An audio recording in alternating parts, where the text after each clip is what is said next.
Game 2 of this 4-game homestand is almost here from Tom Lara Field. It's going to be the San Francisco Seagulls hosting the San Luis Obispo Blues. The Blues took Game 1 of this 2-game series by a score of 12-5 yesterday.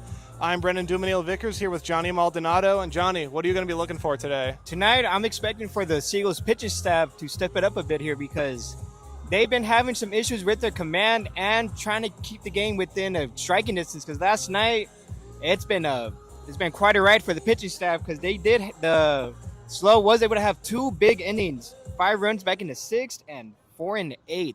So if they were able to limit that damage in those 2 innings, they might have had a chance to at least tie it or at least compete within the game itself. Because towards the end of the game, the Seagulls did have bases loaded in the 9th inning, but even if they were to get a couple hits and bring some runs, it would still be a hard time trying to catch up. Yeah, the power also really showed up for the Blues. A 2-run home run by C.J. Moran and a grand slam by Kyle Becker kind of broke the backs of the Seagulls yesterday.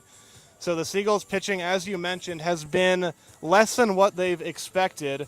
They have given up at least 9 runs in all but 1 game this year, and their team ERA coming into this game stands at 10.38, which is the highest out of all 15 teams in the CCL. The Blues team ERA, by comparison, is at 2.94, which is the 4th lowest in the CCL. So if the Seagulls want to have success today and for the rest of the season, they're really going to need their pitching to step it up. And that just shows how great the Seagulls offense is, because in total, within the past 6 games, they were able to put up 39 runs. In two of those games, they were able to put 12 apiece, which is the most to have all season. Yeah, 5 runs yesterday. Not a huge number, but they did have a large quantity of lineouts and hard-hit flyouts that don't really show up in the box score. So their offense has not really been the problem this year, and that's something that they're going to look to continue doing well today. But for the 2 pitchers for the Seagulls, they had Joseph Steidl and Connor Wood they shut out the Slow.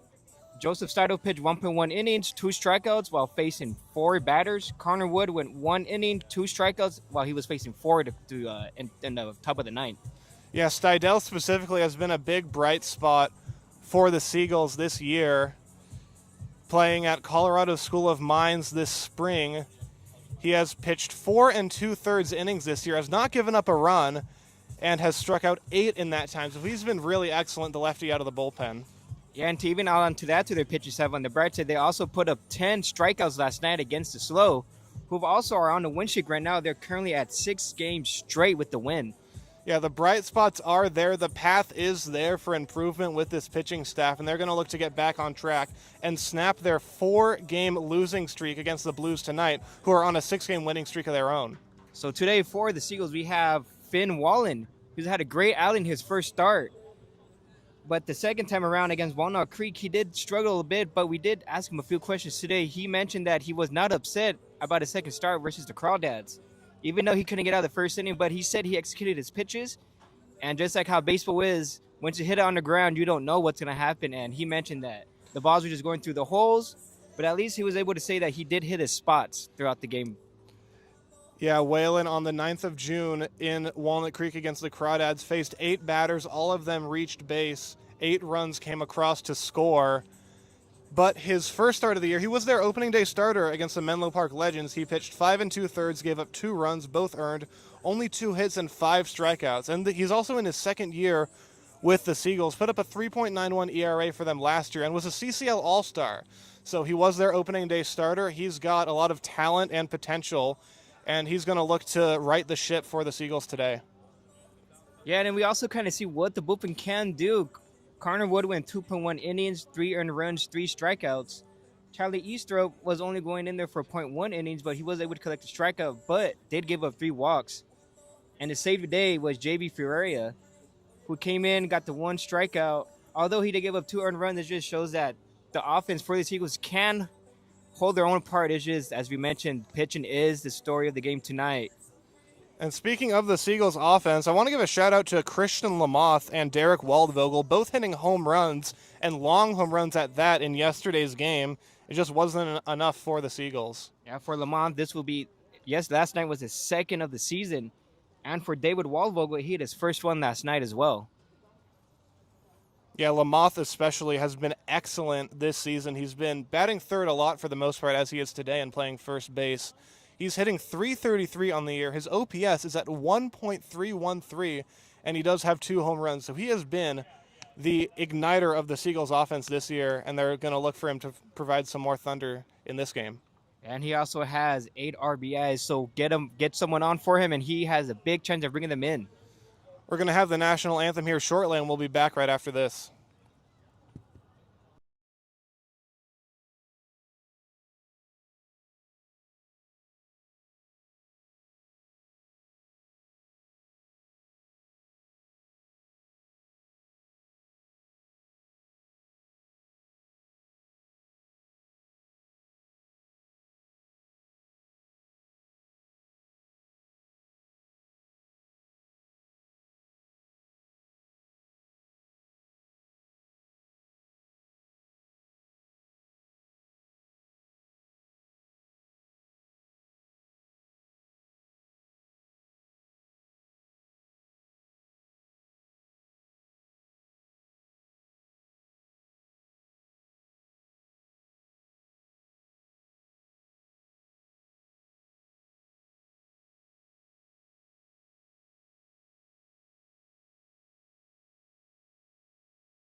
Fourth and playing at center field, number 20, Cade Heflin.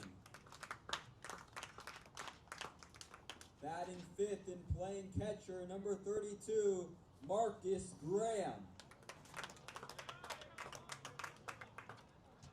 Batting sixth and playing third base, number 56, Alan Ramirez. Batting seventh and playing shortstop, number 29, Jake Brewer. Batting eighth and playing second base, number 3, Sebastian Otreras. Batting ninth and playing designated hitter, number 39, Brandon Swanson. And pitching tonight for your Seagulls, number 14, Finn Whalen. Ladies and gentlemen, at this time we ask for you to rise, remove your hats, and join us in honoring America with the playing of our national anthem.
ball.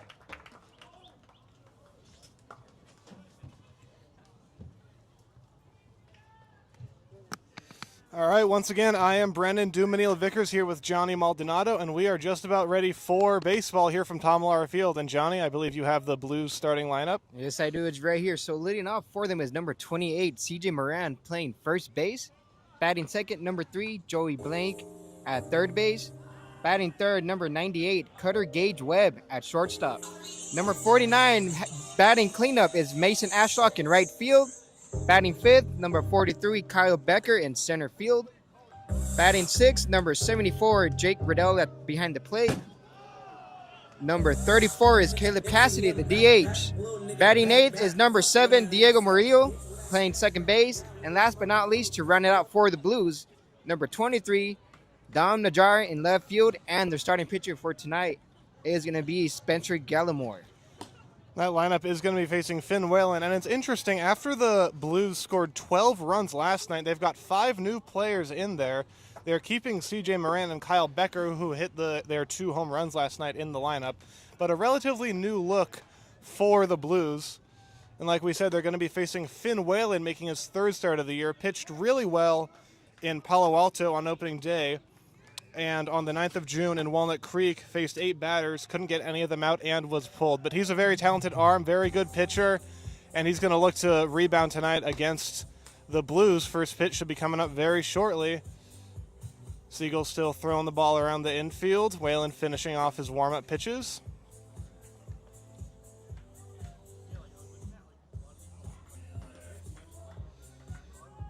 And Johnny, you talked to Finn Whalen before the game. What did he tell you? Yeah, so we did interview him before the game. He says one of his favorite pitches to throw for a knockout is his changeup. And he also mentioned that's his best pitch in his arsenal. So he currently throws a 4-seam fastball, which usually sits around 86 to 88. He has a 2-seam fastball, which sits around 84, 86 miles per hour. Has a cutter, changeup, and his curveball.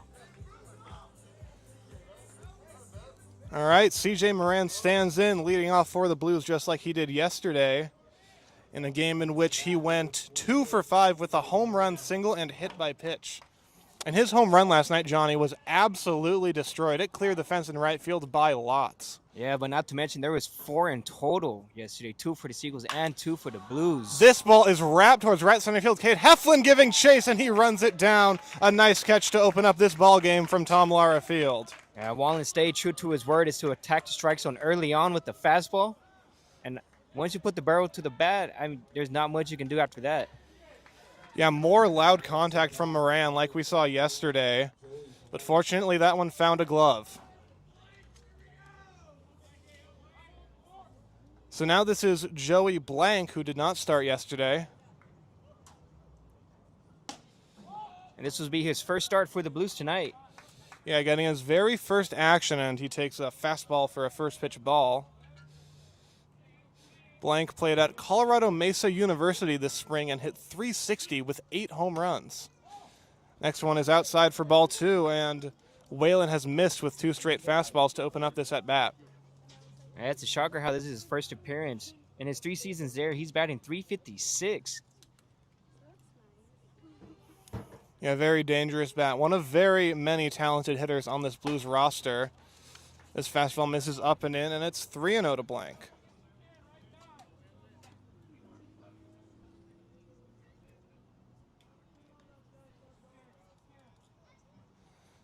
The 3-0. Another fastball, and this is high, and it's a 4-pitch walk with 4 fastballs to Joey Blank.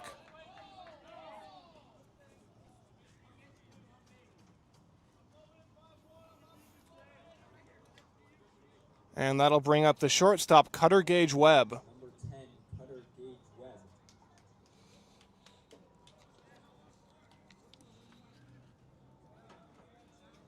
Webb had a nice day yesterday, reached base 4 times with 3 singles and a walk.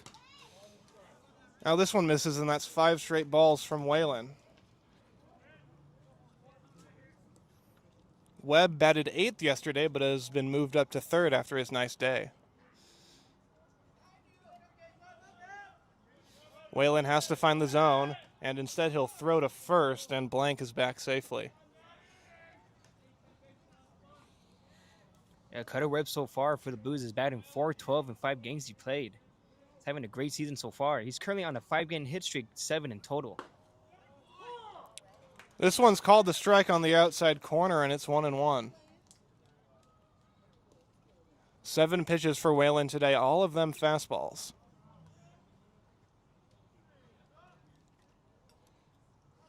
Here's the 1-1. Looked like a changeup, and it misses outside to make it 2-1. Cutter Gage Webb played this spring at Rice University, where he hit .251 but knocked 8 home runs. 2-1.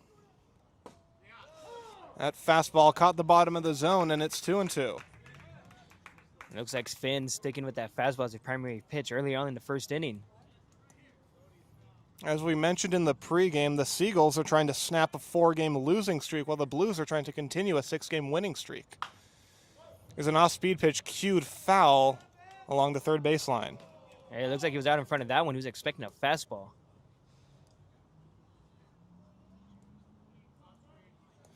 So still 2-2 to Cutter Gage Webb.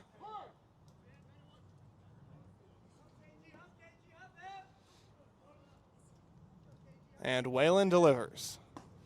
Another changeup just misses below the zone, and the count goes full here. Not a bad pitch to throw. He's trying to get him to chase to collect the second out of the inning. Yeah, he got Webb to swing early on a changeup last pitch. This time he recognized it, saw it, and took it.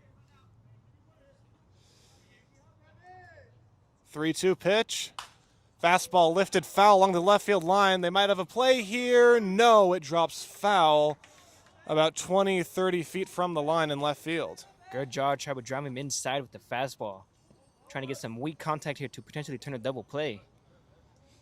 So Cutter Gage Webb really battling here.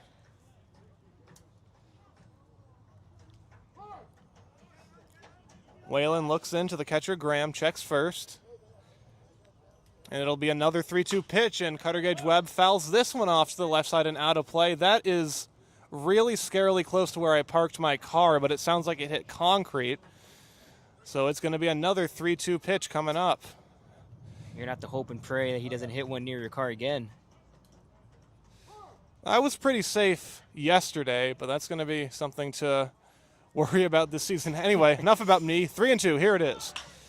Line drive fair down the left field line and past the dive of the third baseman Ramirez. Blank on his way to third. He's going to be waved in. The relay throw by Ramirez to home is dropped by the catcher Graham. Blank scores, and on the play, Webb alertly goes to third. That was a bang-bang play by the Seagulls defense.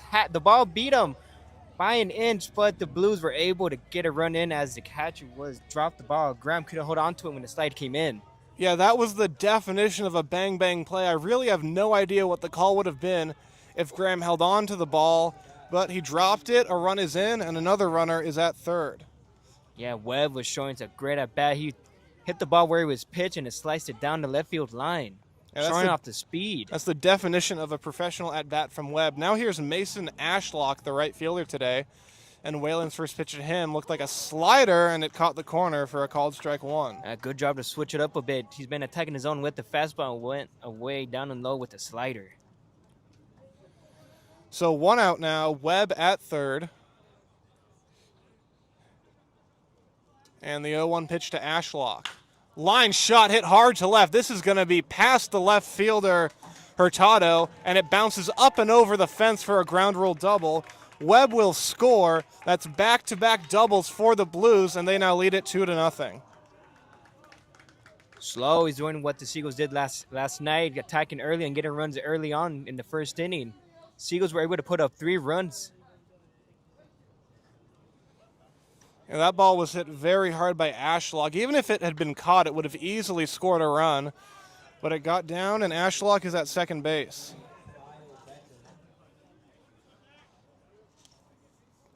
So here's Kyle Becker, who hit the grand slam yesterday that really put the game out of reach for the Seagulls. He stands in. Whalen with the first pitch. It's a fastball, and it caught the outside. No, it missed. I heard the home plate umpire say something. He must have said ball. Anyway, the count's 1-0. Becker so far is batting .346 in 6 games he's played in for the Blues. Has 1 home run and 10 RBIs so far. 1-0 pitch. Changeup caught the bottom of the zone for strike 1. Well, this inning so far for the Blues has gone line out, walk, double, double. And every ball in play was hit pretty hard. It looks like they're seeing Wallen early on here in the first inning. 1-1 pitch. Breaking ball drops in there for a called strike 2. Great curveball to get him to just to have him look. So 1-2 to Kyle Becker. Ashlock at second, 1 down. Whalen sets and delivers. Tapped foul rolling back to the backstop.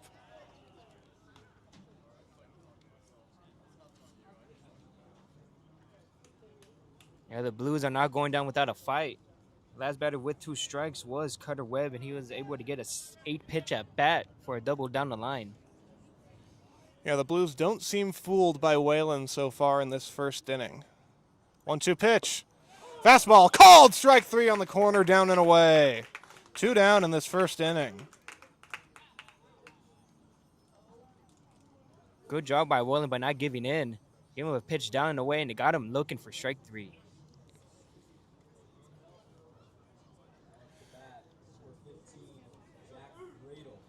So that'll bring up Jack Gradle, who did not play yesterday.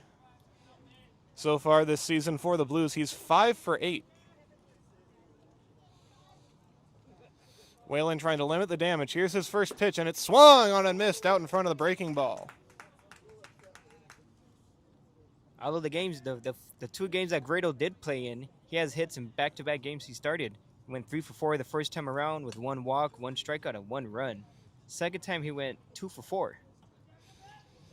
Here's an 0-1 from Whalen, and it bounces in the dirt, ball 1.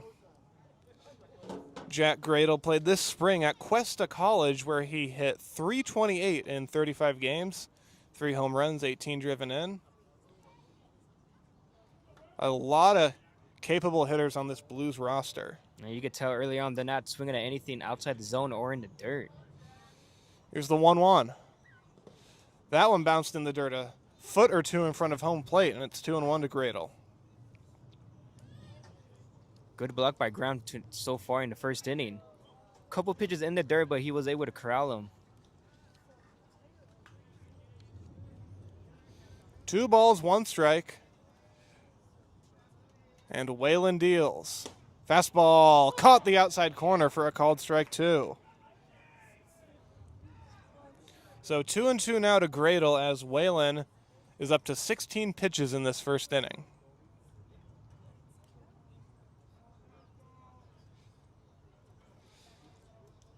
Here comes the 2-2. Struck him out swinging. Gradle chases a changeup out of the zone, and the Blues are retired, but not before they score 2 runs. It is 2-0. Seagulls coming up.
Seagulls coming up here in the first inning, and their lineup looks like this. They've got A.J. Hurtado leading off and playing left field. Jacob Gilbreth bats second. He's in right field, followed by Christian Lamoth at first base. Cade Heflin is the cleanup hitter. He's playing center. The catcher, Marcus Graham, bats fifth, followed by Alan Ramirez playing third. Then the shortstop, Jake Brewer, will bat seventh, followed by Sebastian Ultreras, who's at second base. And the DH, Brandon Swanson, will bat ninth.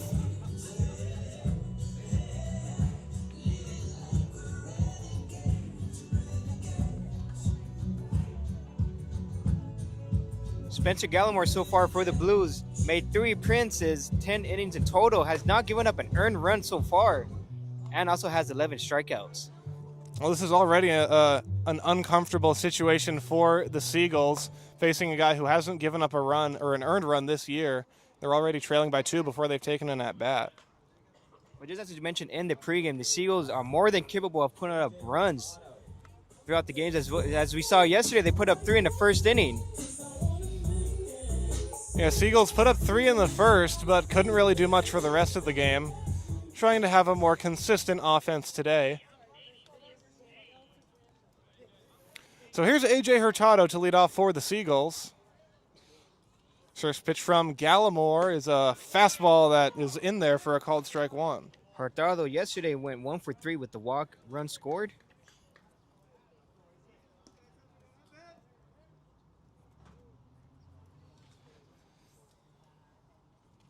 It'll be an 0-1 from Gallimore. Breaking ball swung on and missed, and it's quickly 0-2 on the Seagulls leadoff man. He's currently batting .250 in 6 games played with 2 RBIs and 2 runs. The home plate umpire has given some sort of warning to the Blues bench. I couldn't tell exactly what it was about, but they're on probation early on in this one. 0-2 pitch. Fastball upstairs for a ball. 1-2 now. Hurtado is playing out of Coppin State University. Batted .288 there with 46 games played last season. I think the thing that stands out the most to me about Hurtado's stats at Coppin State is his .485 OBP as he takes this one in the dirt to make it 2-2. And that's due in large part to the fact that he was hit by the pitch 22 times.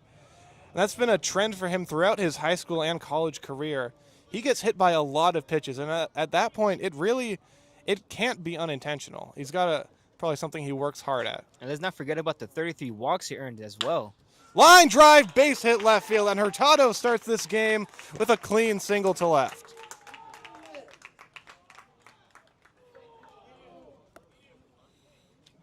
Out to bat, left fielder, right fielder, number 22, Jacob Gilbert. So here's Jacob Gilbreth getting a start here in right field, batting second.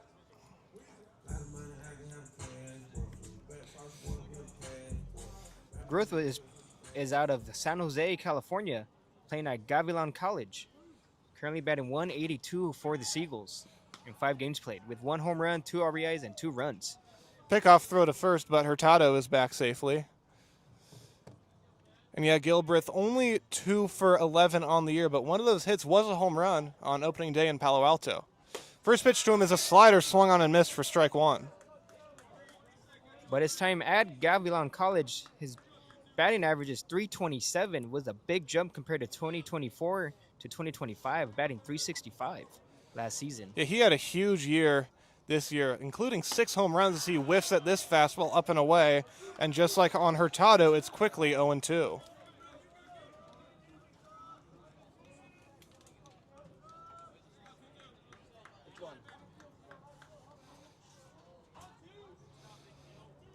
So Hurtado at first, nobody out. And the 0-2 pitch in the dirt for ball 1. Great take by Gilbreth, not giving in on the breaking pitch down in the dirt. Still alive in his at bat. 1 ball, 2 strikes.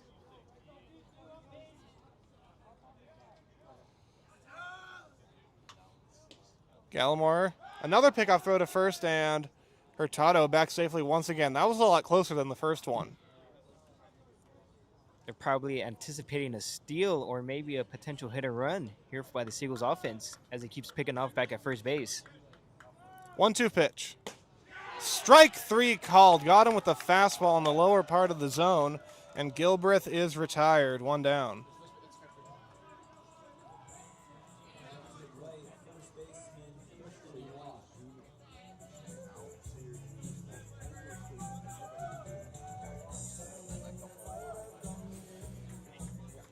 So now here's Christian Lamoth, the Seagulls' very dangerous first baseman. He's already got 2 home runs this year in only 6 games. Here he takes a first pitch fastball for a called strike that just caught the corner down and away. And last night, Lamoth had a game himself. He went 1-for-1 with a 2-run homer, 2 walks, and a sac fly. And one thing that doesn't show up in the box score about his game last night is he was really working the count. He saw a ton of pitches. Now this 0-1 misses down and in to even the count at 1 ball and 1 strike. Yeah, you said it correctly. He had 2 full counts in back-to-back at-bats. One of them led up to a home run. The other was a walk.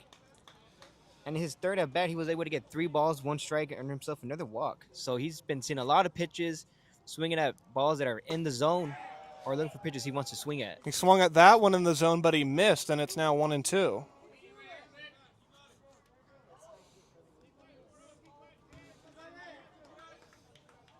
Lamoth went to high school in Las Flores, California.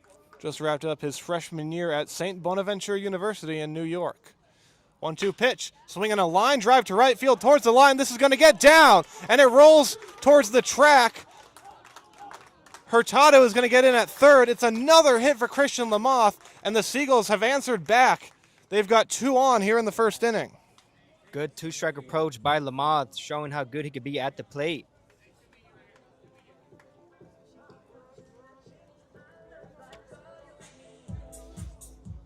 It's just a line drive to right field that was too far towards the line for the right fielder Ashlock to get to it. He cut it off on a bounce, but Hurtado was able to get in at third. Now it's Cade Heflin, the cleanup hitter. Big scoring chance early for the Seagulls. First one to Heflin is swung on and missed. A breaking ball in the dirt. And it's 0-1. Heflin's a great guy you want to have up right now. He only has 1 strikeout in the 6 games he played. And remember, we mentioned Gallimore has not given up an earned run yet this year, but he's in trouble with runners on the corners and 1 out. 0-1 pitch to Heflin. Called strike on the outside corner with a fastball, and it's 0-2.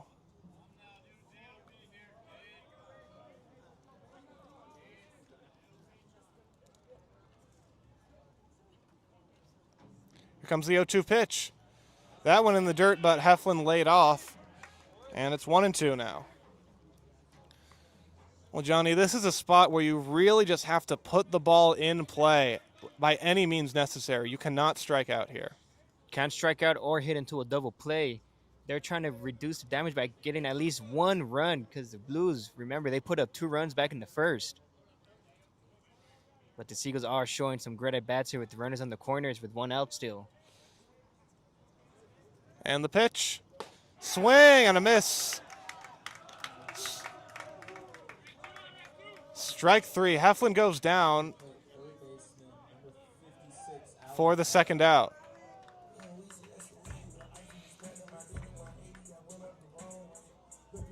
And now we have Alan Ramirez coming up to bat, the third baseman. Has no hits in back-to-back games he played in so far. Ramirez in his second year with the Seagulls. First pitch to him here is a breaking ball in there for strike 1. Well, Hurtado led off the inning and the game with a base hit. Then Gilbreth struck out. Lamoth singled to move Hurtado to third. Then Heflin struck out. Now it's going to take a hit from Ramirez to score a run. That one's in the dirt, and it's 1-1 now. Ramirez is playing out of San Jose State. At his time there, he did bat .208 with an OPS of a .618. Had 9 doubles, 1 triple, and 1 home run. Only 1 home run this year, but he put up some huge power numbers in junior college a couple years ago. 8 home runs in 2023 at Mission College and 9 in 2024 at West Valley College. Last pitch was a ball, and it's 2-1.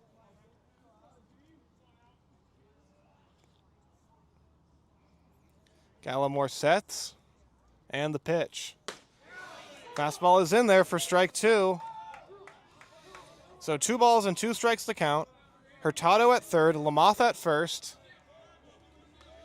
Ramirez going to have to fight.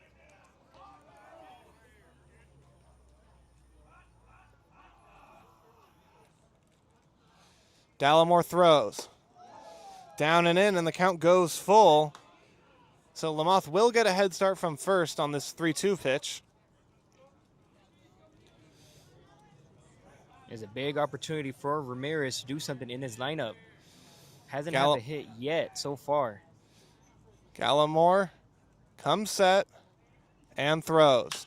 Swinging a high chopper left side, fielded by the third baseman Blank. His throw across is in time to retire Graham. So the Seagulls get 2 on with 1 out but cannot score. We will go to the second inning with the Blues leading 2-0.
Back here from Tom Lara Field with the San Luis Obispo Blues leading the San Francisco Seagulls 2-0.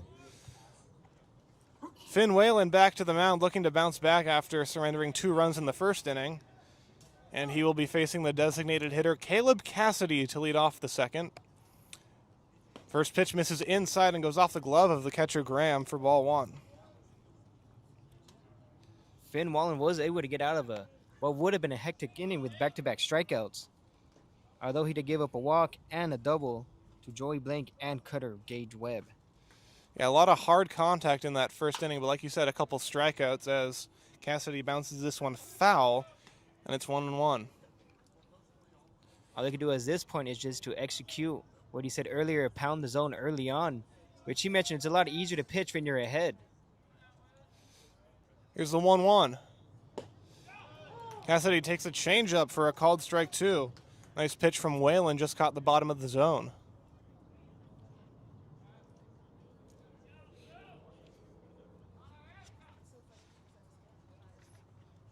Whalen coming home with a 1-2, and Cassidy grounds it foul up the third baseline. So we'll do it again on 1-2.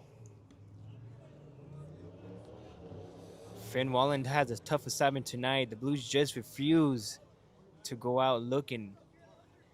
They just continue to foul the pitches off, take pitches down in the dirt or away in the zone. 1-2, here it is.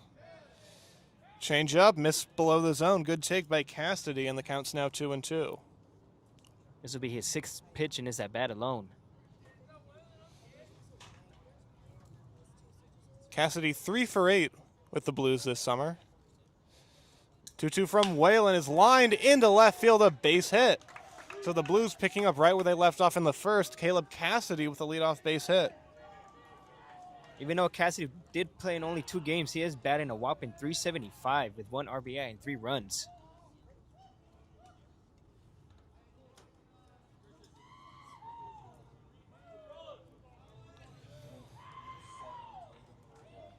So now here's the second baseman, Diego Murillo. Murillo is currently batting 206 games played. Pickoff throw to first, and just barely getting back is Cassidy. Seagulls dugout seemed to think they got him. That was really close. Yeah, great pickoff move to try to get the first out. Looked like he just got his hand in there before the tag.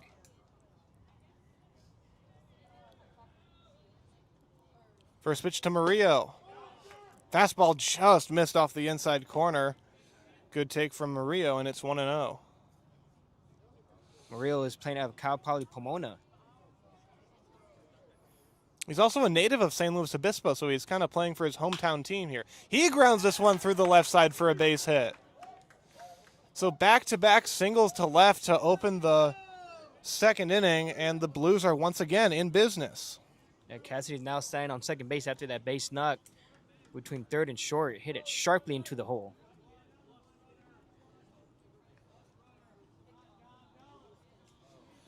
So now here's the ninth place hitter, Dominic Najar. And we'll see if the bunt sign is on with the ninth place hitter batting with runners on first and second and nobody out. Najar 1 for 11 this year, and the first pitch from Whalen, he does show bunt, but it's a high fastball, and he popped it up. It hits off the screen, and it's 0-1. We do have the corners creeping in, first and third. Najar played this past season at Cal State East Bay, where he hit .281 with a home run. And the season prior to that, he hit .329 in 45 games played. So it just shows he's a great batter at the plate. It also shows how good the Blues roster is that this guy's their ninth place hitter.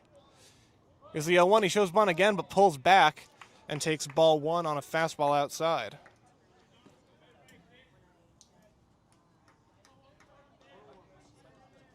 The most hits he ever had at Cal State East Bay was 4, which was against Cal State and Monterey Bay. Here's the 1-1 pitch. He shows bunt again. This time he gets it down. Whalen off the mounted field towards the third base side. Throws to first in time to retire Najar, but he does his job and advances both runners.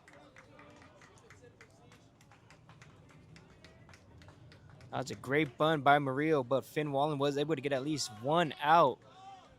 But that does eliminate the potential inning-ending double play.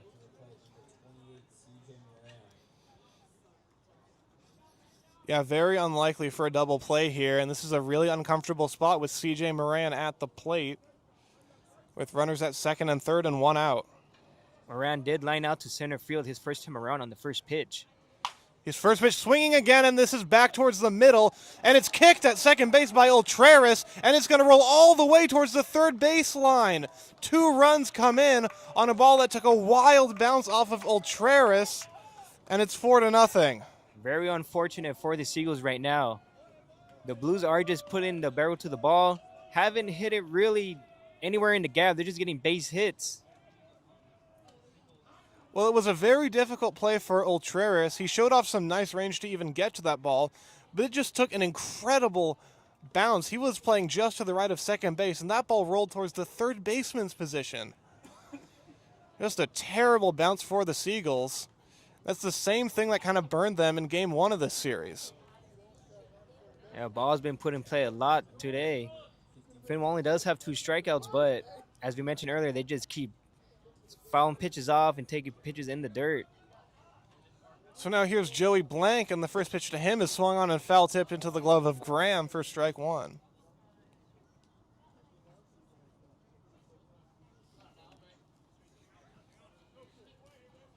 Blank drew a walk and came around to score on the double by Webb in the first inning. And the 0-1 pitch, runner goes. Throw down to second by Graham is in time. They got him. Nice throw by Graham and nice tag by Jake Brewer. Great job by Graham to hose him down. The Blues have been getting everything going their way so far, but the Seagulls were able to get him out, and now they have 2 outs here in the top of the second inning, still down 3-0.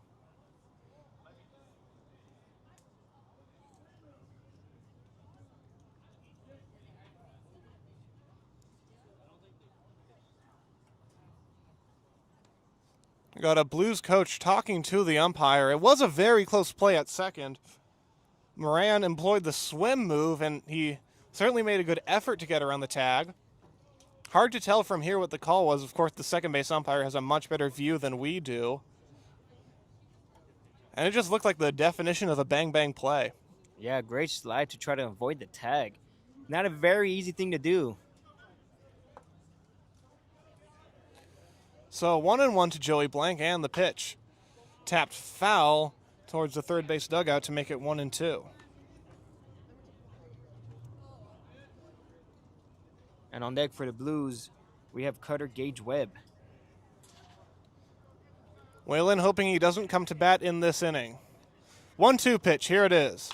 Fastball popped up towards second base. Christian Lamoth, the first baseman, makes the call and the catch, and that will end the inning, but not before the Blues tack on 2 more. They lead 4-0 as we go to the bottom of the second.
Here's Marcus Graham to lead things off in the bottom of the second for the Seagulls.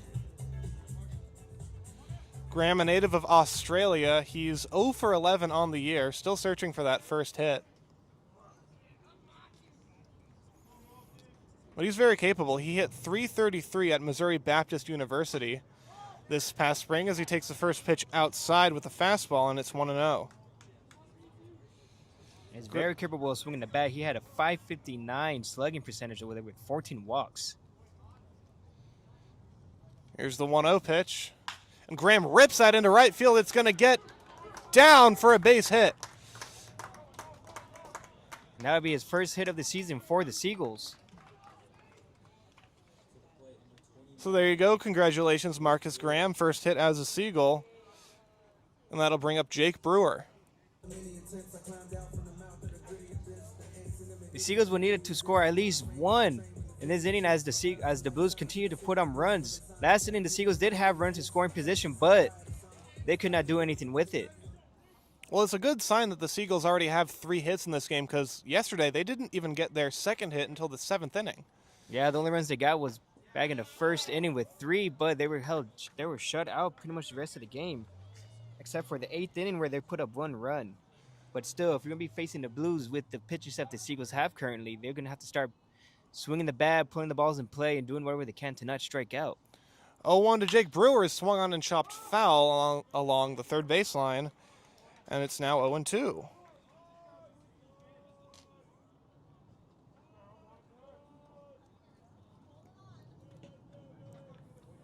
Jake Brewer is currently batting .250 for the Seagulls in 6 games played. Has 1 RBI and 3 runs scored. 0-2 to Brewer. Runner goes. Throw it on to second. It goes into center field. Graham alertly pops up, and he'll make it into third without a throw. Good job by Graham by attempting to steal second and got rewarded by an overthrow by their catcher, Gradell. And now he's signed on third base with no outs. Well, the throw wasn't perfect, but it looked like the second baseman covering just kind of maybe lost the ball in the sun. He didn't seem to see it very well. So that's a break, and now the Seagulls have a runner at third with nobody out. And it's 1-2 to Jake Brewer. And the pitch. In the dirt, 2-2. The Blues do have their corners first and third playing slightly in with first base touching the grass.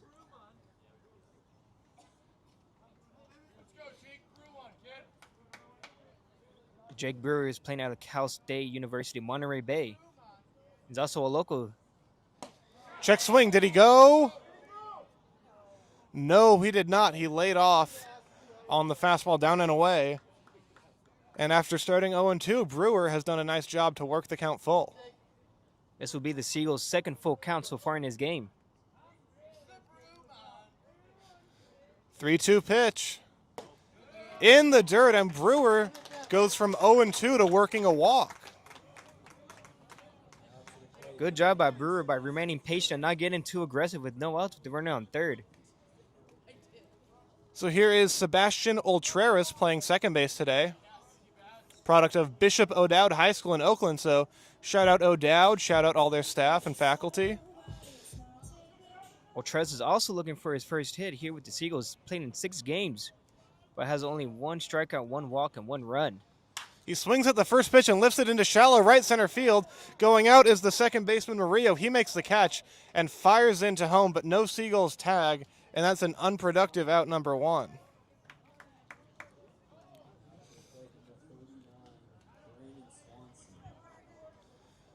So now here's Brandon Swanson. Seagulls now in the same exact spot they were in the first with runners on the corners and 1 out.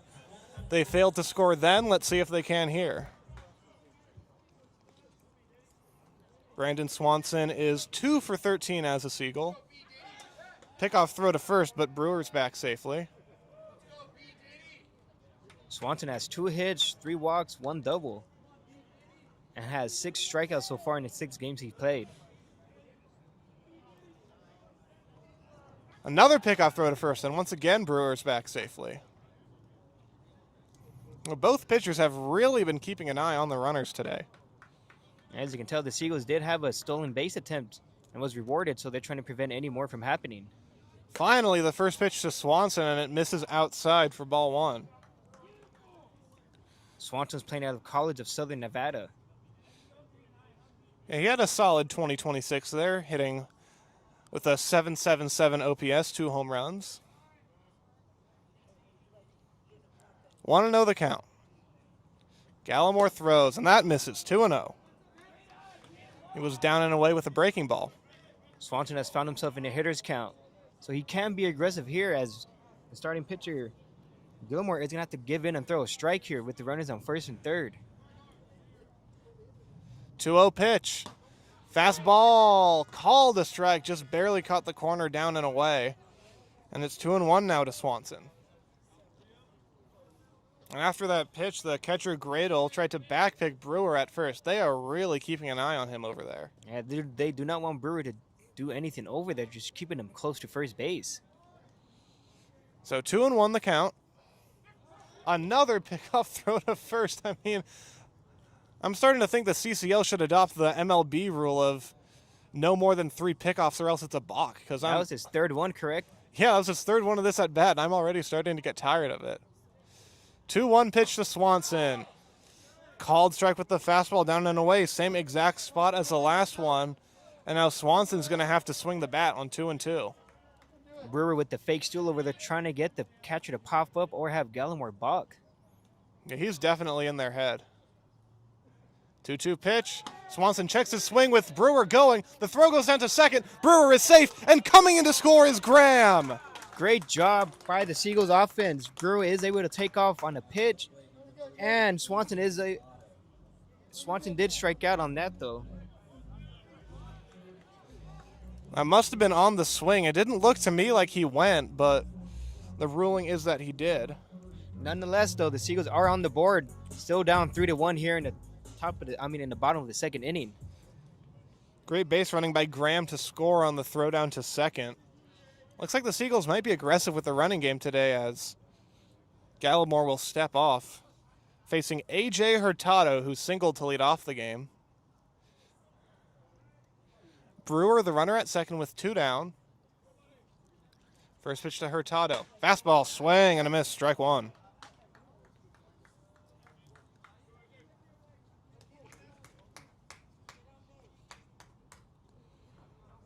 Hurtado 4 for 13 as a Seagull with 3 walks and 3 hit by pitches. Here's an 0-1. Breaking ball in there for strike 2. Johnny, I don't know about you, but I feel like the Seagulls have taken a lot of strikes early on in this game. Yeah, they're trying to get Gallimore out of this game. He is probably one of their better pitchers from the Blues. Hasn't given up an earned run so far except for today. Seagulls seem to be seeing him well, though. Here's the 0-2.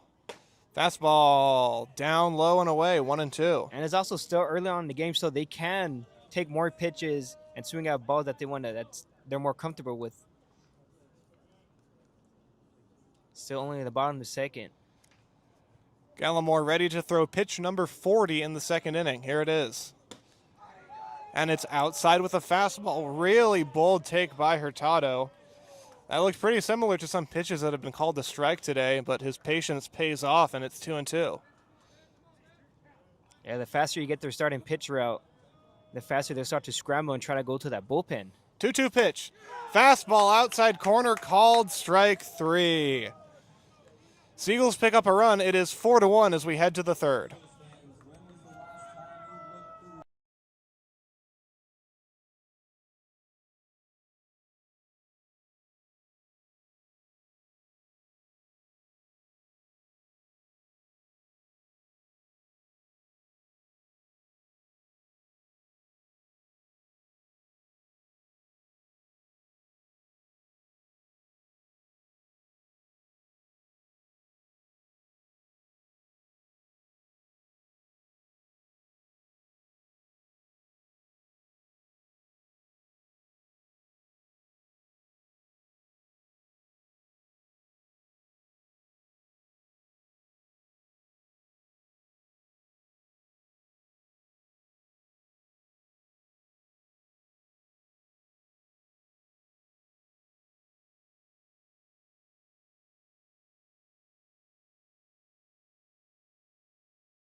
Cutter Gauge Webb stands in to lead off the third inning for the Blues. Seagulls picked up a run in the second. It's now 4-1. And Whalen's first pitch to Webb is on the outside corner with a breaking ball, and it's 0-1. Gage was able to get a double and score a run his first time around. Was able to work a full count against Whalen. 0-1 pitch. Swing and a miss at a ball in the dirt. And it's 0-2. And on top of that, Webb is able to continue his hit streak up to 6 now.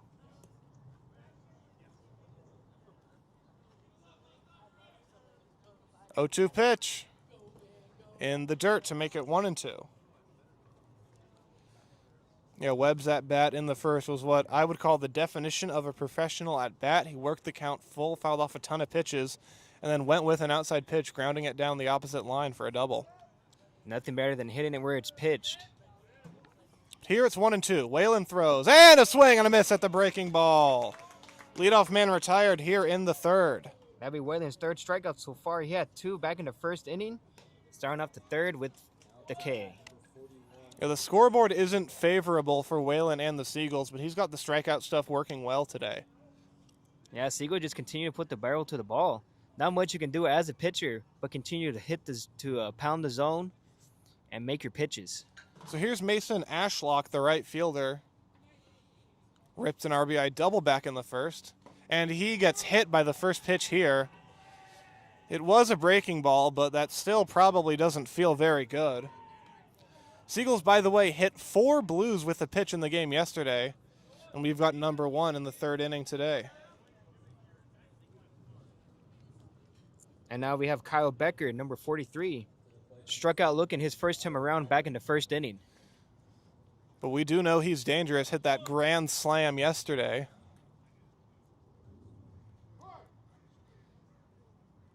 Whalen checks first, sets, and the first pitch is called a strike on the corner down and away, and it's 0-1.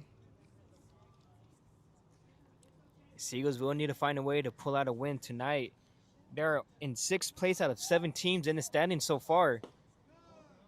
Yeah, the only team behind them, the Menlo Park Legends, are 0-6.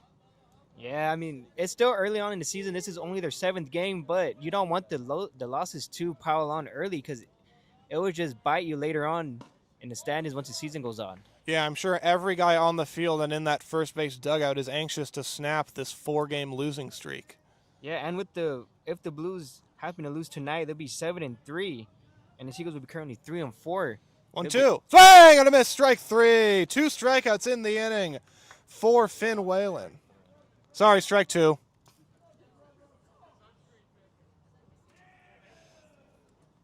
Count's currently 2-2, even up still with 1 out here in the top of the 3rd. So 3-2 the count now.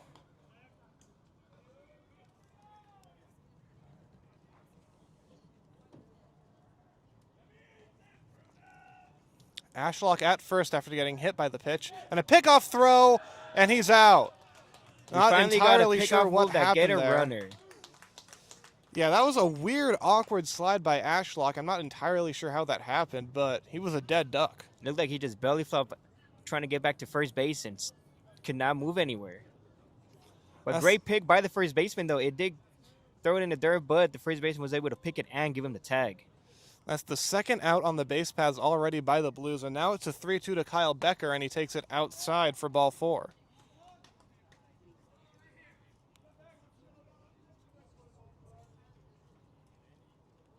That'll be the second one given up by Whalen. And now we have Jack Gredo coming up to bat, who struck out as well his first time around back in the 1st inning.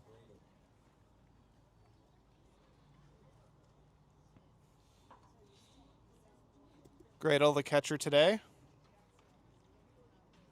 And the first pitch to him is a fastball called a strike on the outside corner. Whalen's loving that fastball away for a strike. He's been throwing that pretty often here in 3 innings of work so far. 0-1 the count. Whalen deals. Breaking ball popped up on the infield. Ultreris from second will make the call and the catch, and that will end the inning. First shutout inning of the day for Whalen. We will go to the bottom of the 3rd. It is the Blues 4, the Seagulls 1.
Number 22, Jacob Gilbert. Here's Jacob Gilbreth to lead off the bottom of the 3rd inning.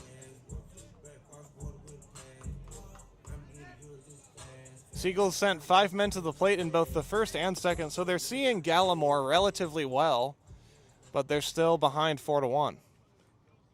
The only thing that matters is they were able to get a run back in the 2nd inning, only making it 4-1. But with this offense, they do have a chance to put up more. Gilbreth swings and misses at the first pitch, a high fastball, and it's quickly 0-1.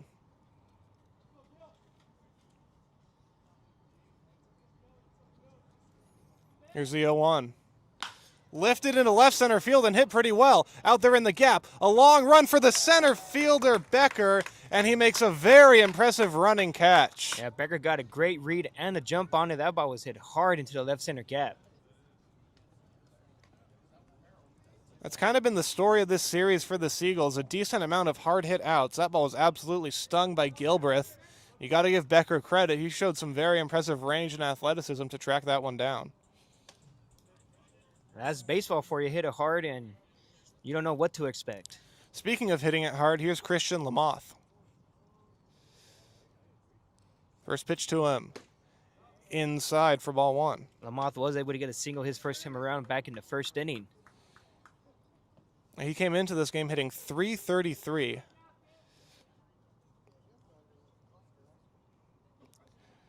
Here's the 1-0. Breaking ball misses down in the dirt, 2-0. And look at the live scores. The Alameda Merchants were able to beat the Crawdads. So now that leaves the Merchants 3-3 and the Crawdads record down to 4-2. Fastball caught the outside corner to Lamoth, and it's 2-1.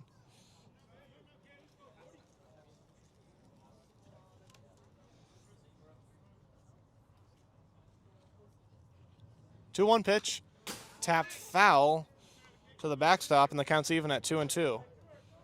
Well, that Walnut Creek Crawdads game, they were in first place at the start of the day. They're now 4-2, and if the Blues win today, that will move them up into first place. A lot of things happening in the standings early on. 2-2 to Lamoth. Swing and a miss, strike three. He was out in front, and that's 2 up, 2 down here in the bottom of the third. That'll be Gallimore's fourth strikeout so far. He's had a strikeout in each inning.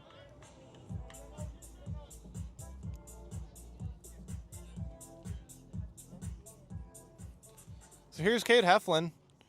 Struck out for the second out of the first inning. Came into this game hitting .278. And the first pitch to him. Swing and a ball lifted foul out of play off to the left. It'll be his only second strikeout in the games he's played. He's played in 6. He's a really nice bat-to-ball guy. Hit .335 at Wheeling University this spring. A one pitch swung on and missed, and it's 0-2.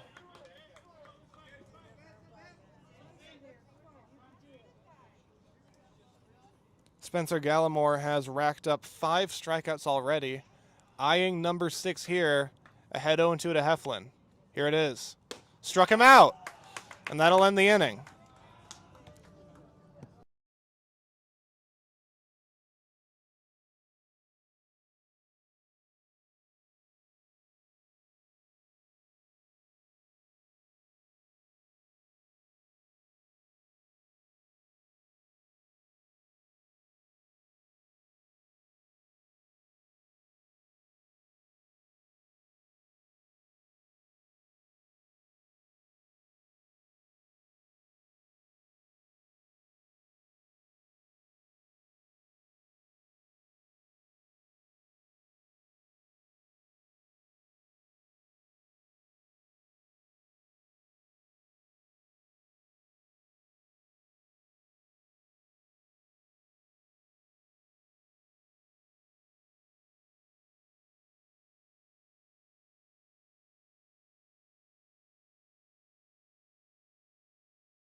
The 4th inning is upon us, and it'll be Caleb Cassidy to lead it off for the Blues.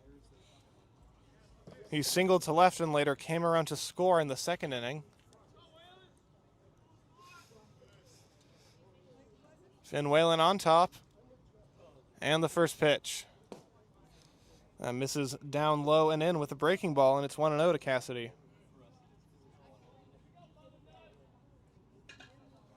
Whalen has surrendered at least 2 base runners in every inning. He was helped out by a pickoff last inning.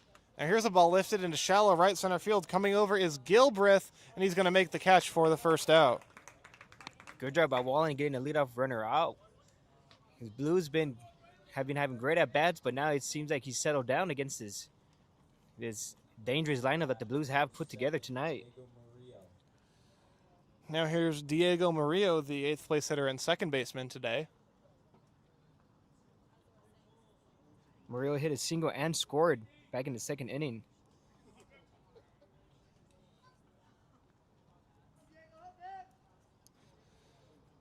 First pitch to Murillo, misses down and in with a breaking ball. Finn Wallen is currently sitting at 48 pitches here in the top of the 4th inning with 1 out. Here's a fastball tapped foul at the plate, and it's 1-1. Well, the interesting thing about Whalen's day so far is, as you can see on the scorebook, he's given up 4 runs, but he's gotten the leadoff man out 3 of the 4 innings. And that's the most important part as a pitcher, whether you're coming into relief or start, is to get that leadoff man out. Because the Blues, as they showed earlier, they will bunt you over. And as we've been seeing so far through 3 innings, they hit the ball hard on the ground and been getting rewarded for it so far. This one's in the dirt, and it's now 2-1 to Murillo. Murillo this past spring at Cal Poly Pomona hit .245 with just 1 home run. Here's the 2-1. Called a strike, a generous pitcher's strike on the outside corner. It's 2-2 now to Murillo. He's also played at Northeastern State as well as Cuesta College. Put up great numbers at both schools. At Northeastern State batted .281 with 58 hits. 2-2 is swung on and missed for strike 3.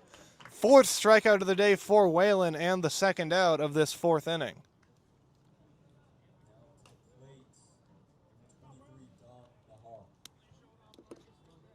Dom Nahar is currently 0 for 0. They put down a sac bunt to move the runners over back in the 2nd inning. Cal State East Bay Pioneer. First pitch to him is a foul off the knob of his bat. Unlucky. And it's 0-1. Whalen will take it. Get ahead early.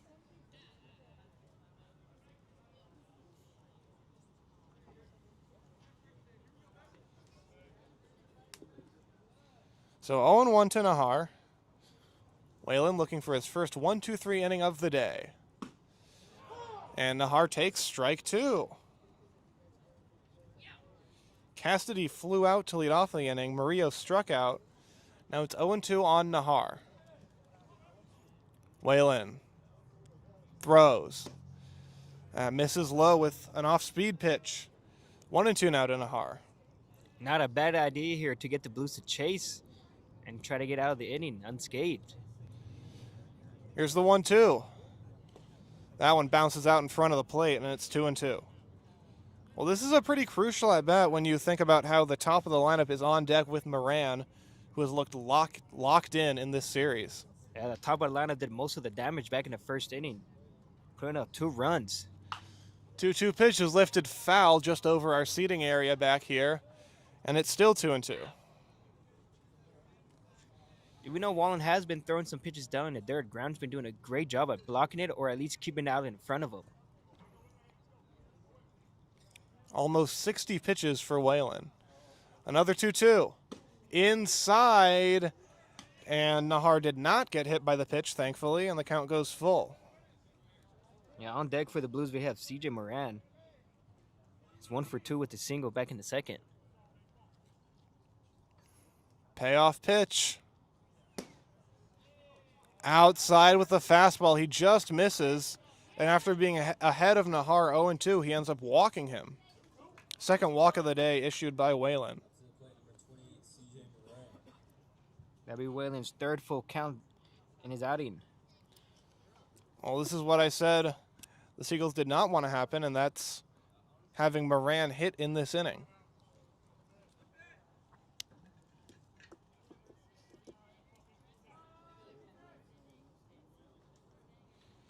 Nahar at first is a threat to run. He stole 44 bases in his Cal State East Bay career as Moran swings and misses at the first pitch from Whalen.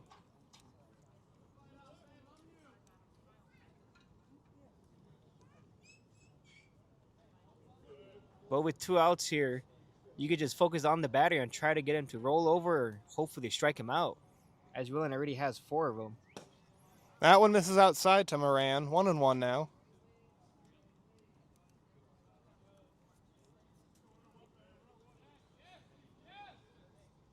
Moran has struck out 4 times this year, so he is liable to the swing and miss.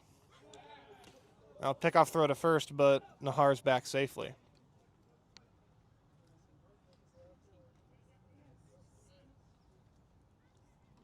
At his time at University of San Diego, he did strike out 55 times. 1-1 pitch, lifted foul off to the left and out of play. But he was still able to put up a batting average over 300 to 309. I mean, excuse me, a 330 batting average in 51 games played. Yeah, there's a reason he's batting leadoff. 1-2 the count. And the pitch from Whalen. Got him swinging, chased one down below the zone, and that will end the inning.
Bottom of the 4th inning now. Alan Ramirez will lead things off for the Seagulls. His last time up, he came up with runners on the corners and 2 outs. He worked the count full, but ultimately grounded out to third. First pitch to him here. Misses below the zone, 1-0. Whalen so far has been holding his own. Back-to-back innings with no runs scored, along with 5 strikeouts. 1-0.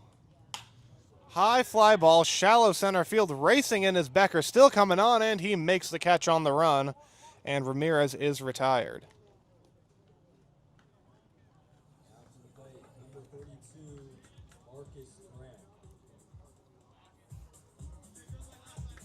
Marcus Graham was able to pull up a single his first time around back in the 2nd inning. Yeah, that was his first hit as a Seagull.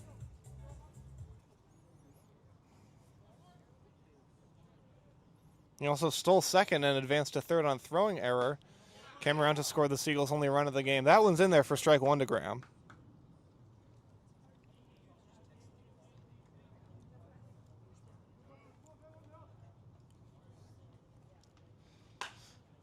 Oh, 1 pitch lifted foul to make it 0-2.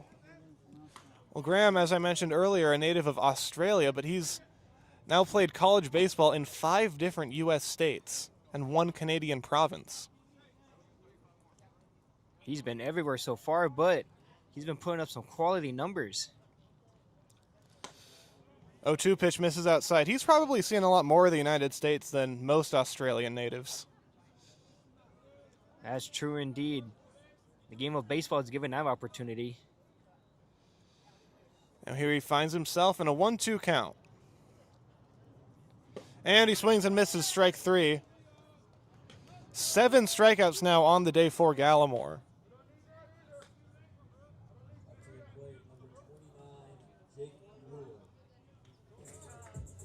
And now we have Jake Brewer. He was able to get a walk and score a run.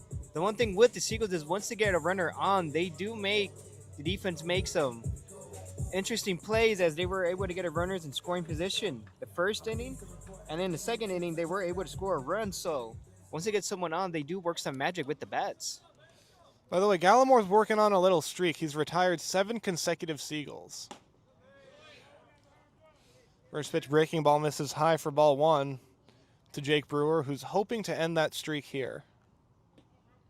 Yeah, the Seagulls were able to make Gallimore give up his first earned run this season. 1-0 to Brewer is tapped foul to make it 1-1. Both pitchers really have their strikeout stuff going today. Gallimore just picked up his 7th strikeout, and Whalen's got 5 for the Seagulls. Both starting pitchers showing some great stuff and doing their job so far. Here's the 1-1. Foul back to the screen to make it 1-2 on Jake Brewer. And on deck for the Seagulls, we have Ontreas, who popped out to the second baseman his first time around. 1-2 the count to Brewer. Here it is. He struck him out swinging. 8 strikeouts now, and 8 consecutive batters retired for Gallimore.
Here's Joey Blank to lead off the 5th inning for the Blues. We still have Finn Wallen from the Seagulls still in there. He's currently at 64 pitches in 4 innings pitched so far. And his first pitch hits Blank. 2nd hit batter by a Seagulls pitcher today, and 6th of this series. As we mentioned earlier in the pregame, the Seagulls pitching staff has been having some command issues and also allowing big innings to teams so far. The Blues didn't necessarily score in every inning, but they do have big innings, such as back in the 6th inning yesterday. They put up 5, and in the 8th inning yesterday as well, they put up 4. So all you have to do is stop their momentum, because they'll only score about 2 or 1 runs as they did back in the 3rd and 4th inning. Cutter Gauge Webb grounds the first pitch to the left side. A nice sliding stop by Ramirez, but he's unable to get it out of his glove. Not sure if he would have had a play anyway, as Cutter Gauge Webb runs well. But in any case, the Blues have 2 on and nobody out. That would have been a very hard play to make there at first base, but Ramirez did potentially stop from Cutter trying to go to third base to make it 1st and 3rd. But now they only have runners at 1st and 2nd, but still with no outs. So now Mason Ashlock comes to the plate in a prime scoring opportunity for the Blues. And this is what I mentioned earlier. Once you get the Blues going, it's very hard to stop them. Whalen's first pitch to Ashlock misses low. Ashlock has doubled and been hit by a pitch today.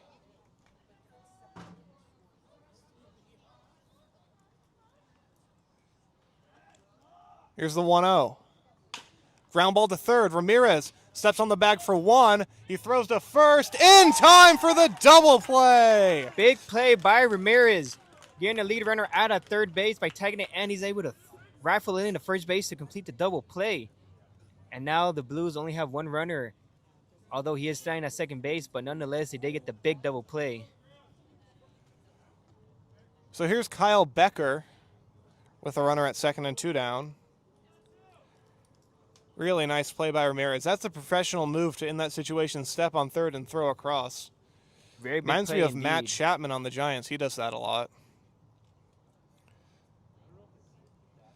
So the first pitch to Becker misses down and away for ball 1. Becker hit the grand slam yesterday, but today has struck out looking and drawn a walk.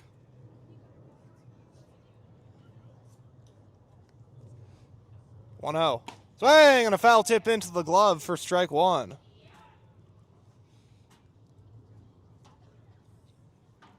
Becker played this past spring at Northwest Nazarene. Only got 9 at-bats, but in that time picked up 4 hits. Here's the 1-1. Breaking ball. Called strike on the outside corner. And it's 1-2 to Kyle Becker. Wallen has collected a strikeout in every inning except for back in the second. Did collect 2 last inning. Let's see if he can get one here.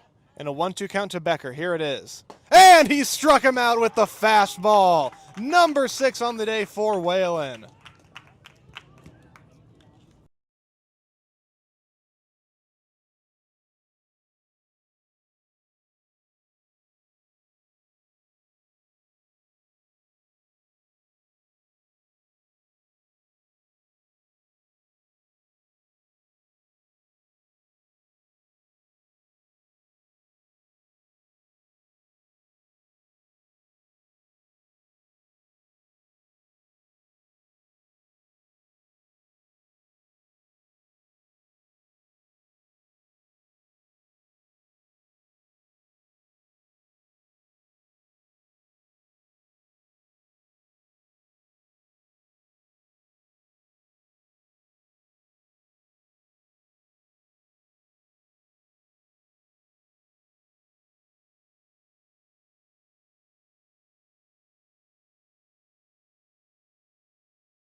We've reached the halfway point in this game as Sebastian Ultreris, the O'Dowd product, will stand in to lead off the inning.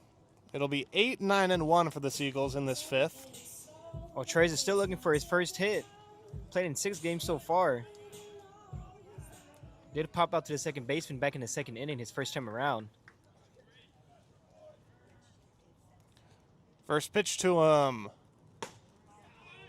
That caught the corner down and away for strike 1.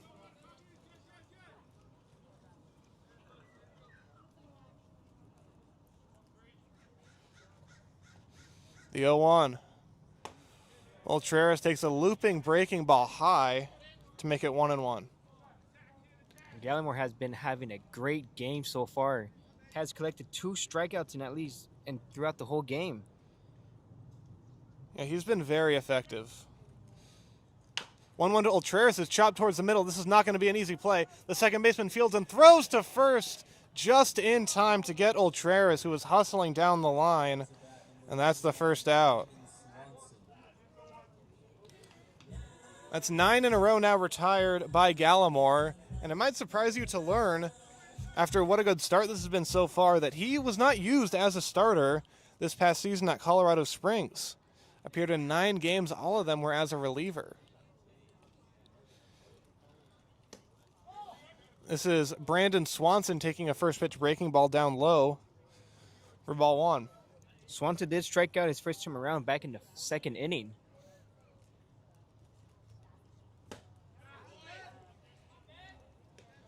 Swanson swings and misses to make it 1-1. Seagulls really have to get something going here. A 3-run deficit in the 5th really isn't that much in the offensive-heavy CCL environment. Here he checks his swing on a pitch outside, but it's called a strike by the home plate umpire, and it's 1-2. Yeah, the Seagulls did have some offense going, but only in the first 2 innings, and after that it's just been strikeouts and weak contact. 1-2, here it is. Called strike 3, strikeout number 9 for Gallimore, the 3rd backwards K. 10 in a row retired now by him. And now we have Armando Hurtado, 1 for 2 with a single and a strikeout.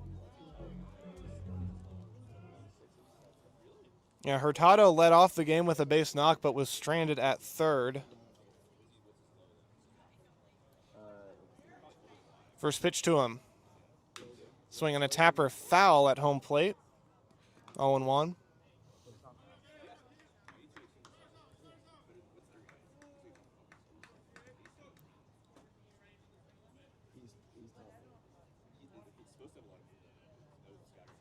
So 0-1 to A.J. Hurtado. And he taps this one foul to make it 0-2. Gallimore's done a really impressive job of getting ahead in counts and finishing them off. As we mentioned, he's got 9 strikeouts so far, and it's only the 5th inning. Yeah, everything's been going his way so far. And as you mentioned, he does have 9 strikeouts, so the Seagulls do need to get their offense going. It's been shut out ever since the 2nd inning. 0-2 pitch is popped up. Should be routine for the shortstop Cutter Gage Webb. He's got it, and that'll end the inning. Seagulls to go down 1-2-3 again. We will head to the 6th inning. Blues on top 4-1.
Sixth inning now. Finn Whalen still out there with 72 pitches. He's done a nice job settling in after giving up 2 runs in both the first and second inning. And his first offering to Jack Gradle is smacked up the middle for a leadoff base hit.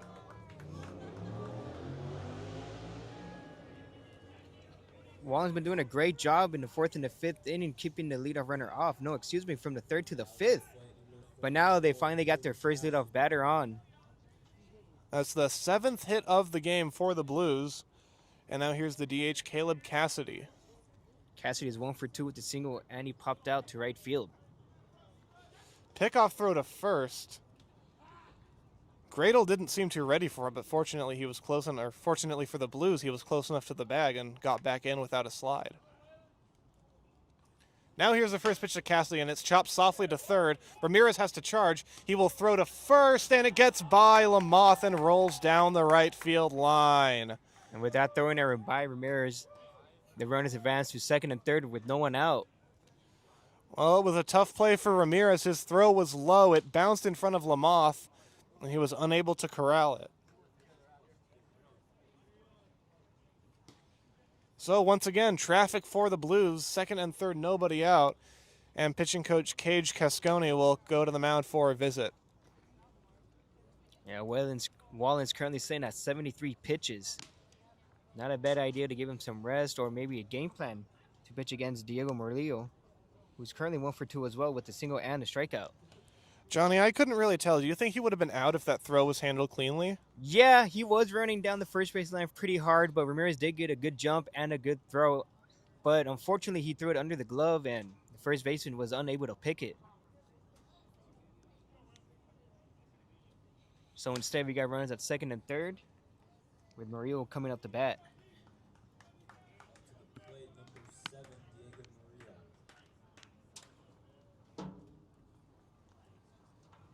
So Murillo stands in, Gradle at third, Cassidy at second, nobody out. Whalen trying to bear down and keep this to a 3-run deficit. And it looks like the corners are playing towards the grass, as well as the middle infielders playing a little closer than usual. First pitch bounces in the dirt. Nice pick by Graham, and it's 1-0. And it looks like the Seagulls do have some movement down in the bullpen.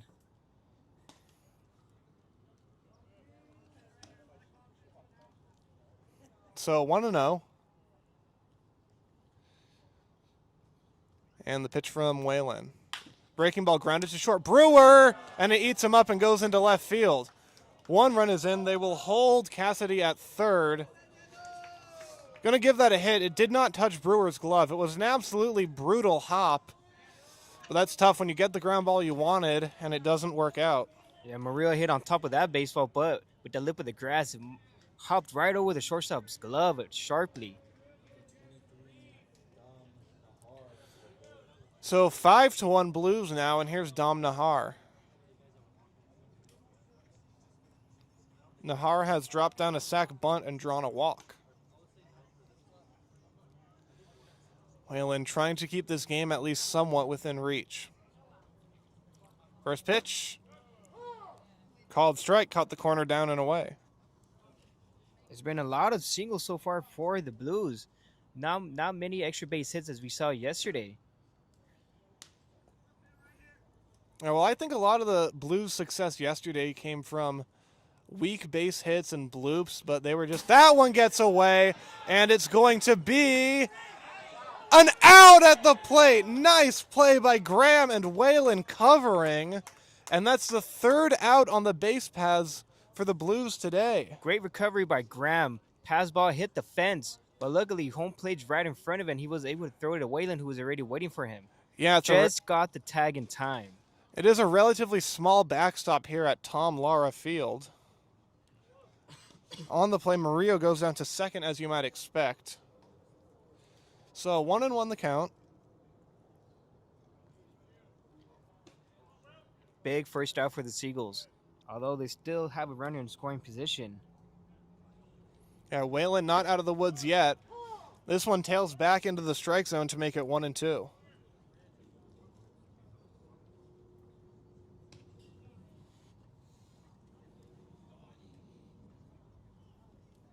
And on deck for the Blues, we have CJ Moran and the rest of the top of the lineup that put up most of the damage. Swing and a miss, strike 3. Strikeout number 7 for Finn Whalen, and a huge unproductive out there. Great job by Whalen by keeping his composure. Now they have 2 outs with the top of the lineup coming up. So definitely not out of the woods yet with Moran at the plate and a runner in scoring position. Yeah, Moran lined out to center field his first time and was able to get a single as well as a strikeout. Swing heavy batter here. So It would be really impressive if Whalen got out of this only giving up one run. Remember, the Blues had runners at second and third and nobody out as Moran takes his first pitch for a called strike one.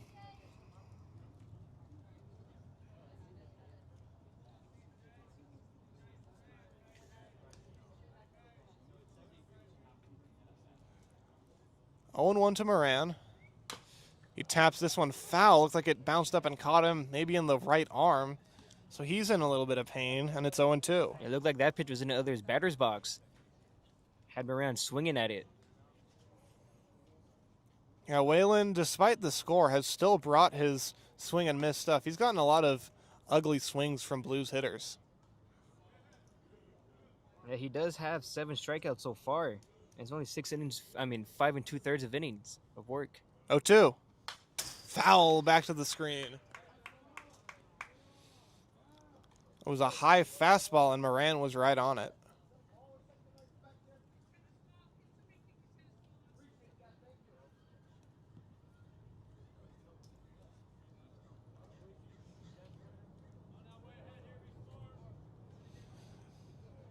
So we had the third base coach retrieve a tennis ball that was somehow on the field. Foul territory along the left field line. So that delay is over. And Moran will stand in, still with an 0-2 count. Whalen deals. He struck him out! And the ball was caught by Graham. He will not need to throw to first. Strikeout number 8 for Finn Whalen. Bottom of the 6th coming up.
I'll take a dog. Bottom of the 6th inning now. Jacob Gilbreth standing in against Spencer Gallimore, who's pitched very well for the Blues. He's up to 9 strikeouts and only 71 pitches here in the 6th. He's collected a strikeout in every inning so far. 2 in each except for back in the 5th with only 1. He's also retired 11 Seagulls in a row. Yeah, it shows why he's only has 1 earned run in 15 innings. Gilbreth waves and misses at the first pitch, and it's 0-1. Gilbreth is currently 0 for 2 with a strikeout and a flyout. Gilbreth, the Gavilan College product, this past spring hit .365 with 6 home runs. That one's in there for a called strike, and it's 0-2. Just as I mentioned before, Gallimore has been pounding the zone and getting ahead early on the Seagulls offense.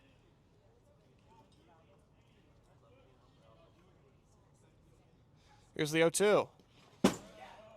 That pitch bounced in the front of the left-handed batter's box, and Gilbreth thought about it but didn't go. A great take by Gilbreth by not swinging at the ball in the dirt.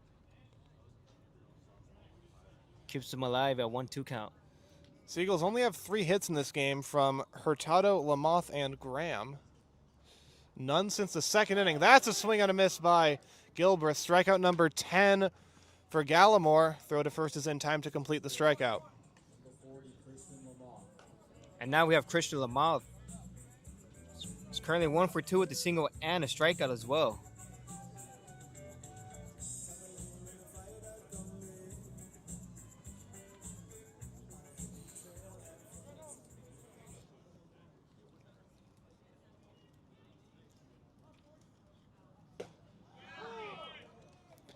First pitch to Christian Lamouth is in there for strike one. Lamouth has been the Seagulls' hottest hitter to open up this year. Has a single and a strikeout today.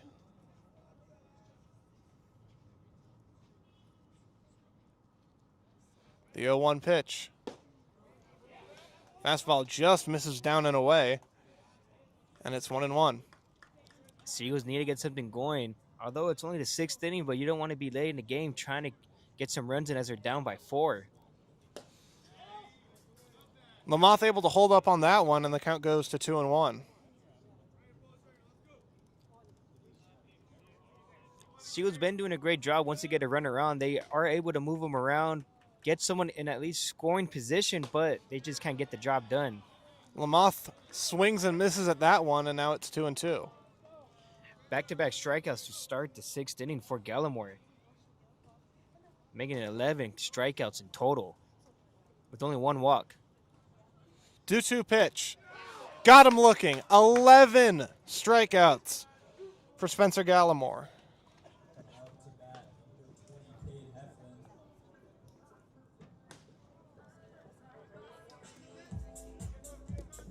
And now we have Cade Heflin. He's been a strikeout victim by Gallimore, has 2.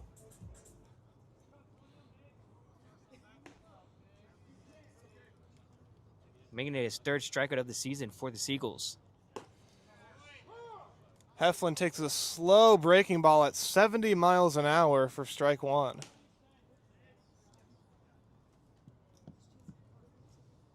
Gallimore started off with each batter with a strike. He's been pounding the zone. That one's called a strike, and it's 0-2 to Heflin. 11 strikeouts today for Gallimore, but he has yet to strike out the side. Trying to do so here. 0-2 to Heflin. And he struck him out. 12 strikeouts for Spencer Gallimore. He does strike out the side for the first time, and that'll end the inning.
Seventh inning now. Joey Blank will stand in against Finn Whalen, who's still in this game at 84 pitches.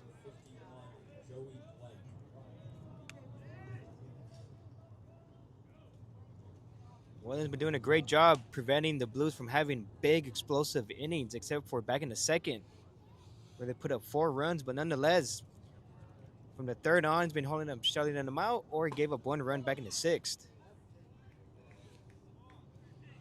First pitch to Blank misses in with a fastball. Blank has been on base twice today by way of a walk and hit by pitch. Here's the 1-0. On the outside corner for a called strike one.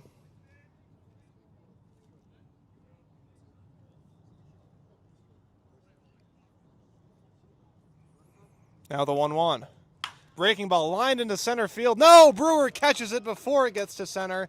Nice rangy play by the shortstop. And the leadoff man is gone here in the 7th. Great job by Whalen getting the leadoff man off the base pads, because the Blues been doing their thing, getting runners in and putting the ball in play. Now here's Cutter Gage Webb, who doubled in the first and came around to score the second run of the game for the Blues.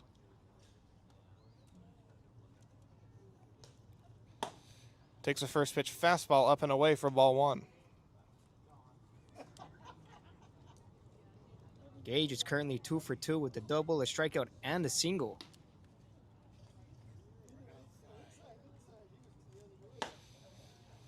He takes the 1-0 in a similar spot, and it's 2-0.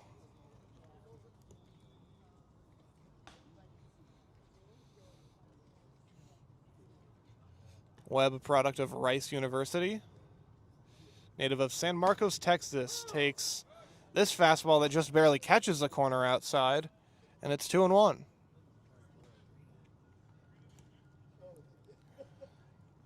Wallen is currently sitting at 90 pitches through 6.1 innings of work. Peppering that outside corner here, and Webb roasts this one into center field, and it's going to get down in front of Heflin for a base hit.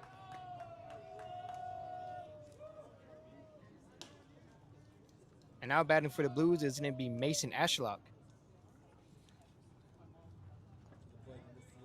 who's currently 1 for 2 with the ground rule double RBI and hit into a double play back in the 5th inning.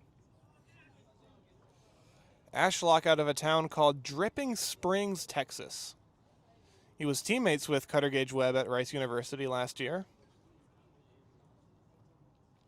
First pitch. Breaking ball misses inside for ball one. That's been happening a lot to Whalen today. That breaking ball has missed inside to righties, and a couple times he's hit them. Here's the 1-0. Down in the dirt. Nice pick by Graham. And now Whalen finds himself behind 2-0. Graham's doing a great job behind the plate. Whalen has been getting a little wild with the pitches so far, but Graham does a great job getting the glove on it or keeping the ball right in front of him with only one passed ball. Pickoff throw to first, nothing doing. Whalen is now at 93 pitches, but there's nobody throwing in the Seagulls bullpen. Looks like they're going to ride Whalen now. He's been doing a great job. This one is popped up, out of play, and it lands in the Seagulls bullpen. Whalen was able to keep the Blues scoreless through the 3rd through the 5th inning. Yeah, he's done a nice job, especially after those first 2 innings in which the Blues scored 4 runs total.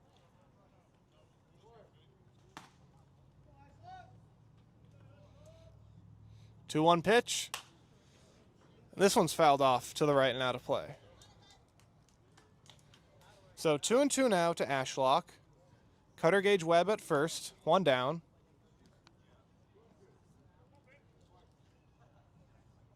And we have Kyle Becker on deck, has 2 strikeouts himself.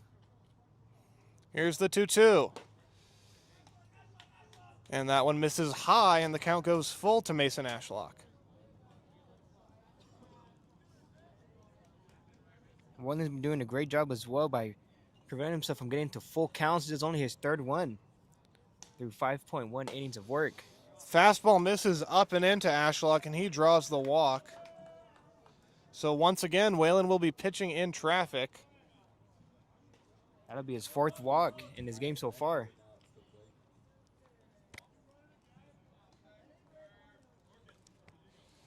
Whalen's now up to 97 pitches.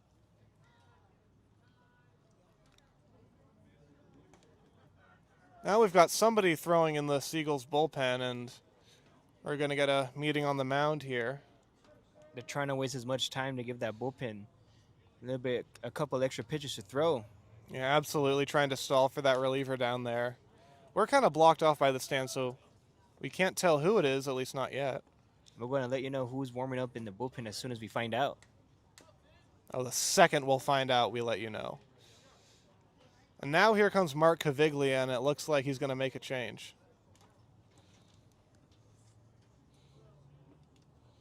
So Taylor Easthope is the one who's been getting loose, and it looks like he's going to come into the game. With the manager going out to the mound, that usually signifies a pitching change, and it looks like that's what's going to happen. So Finn Whalen is done. After 6 1/3 innings pitched, he has surrendered 5 runs and is responsible for the 2 runners on base. Taylor Easthope coming in when we come back.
Back here from Tom Lawler Field, Taylor Easthope has taken over on the mound in place of Finn Whalen after 6 1/3 innings. Trying to hold this at a 4-run deficit and protect Whalen's ERA. This would be Easthope's 3rd appearance. The first one came against Menlo Park. Legends went .1 innings pitched, but gave up 3 runs, and 3 of them were earned. Yeah, this is the 3rd outing for Easthope on the year, as his first pitch to Kyle Becker missed for ball 1. And his 2nd appearance went 1 inning against the Walnut Creek Crawdads. Runner goes from 2nd to 3rd, and the throw by Graham goes into left field. And that's going to allow Webb to come around and score. It looks like the ball did get past the left fielder Hurtado, but did not go too far away from him as the runner stays at second base. With the throwing error by Graham, they were able to get another run in. So Ashlock from first was not running on the play, but because of the error, he does get to second regardless. The home plate umpire has had some sort of disagreement with the Blues bench all game. Says something to them here. Maybe they got a bit too rowdy celebrating that error. So 6-1 now. And the 2-0 to Becker. Grounded back towards the middle, moving over is the shortstop Brewer. He fields it behind the second base bag and throws out Becker, who was not hustling. But on the play, Ashlock goes to third. Good job by Easthope getting the first batter he sees out. Although the runner did advance to third base on that chopper to shortstop. So now it'll be the catcher Jack Gradle batting with a runner at third and 2 outs.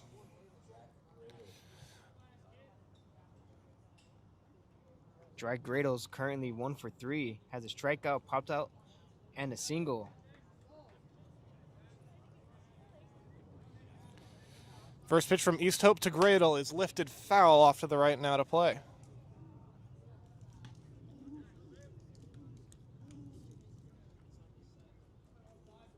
East Hope in his 2 appearances does have 2 strikeouts.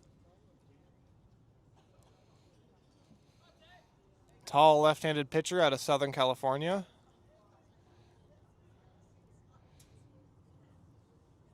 Here's the 0-1. Gradle takes a fastball for strike 2, and East Hope is ahead in the count 0-2.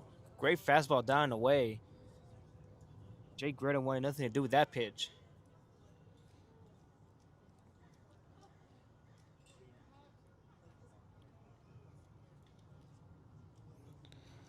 Oh, 0-2 the count. Here it is.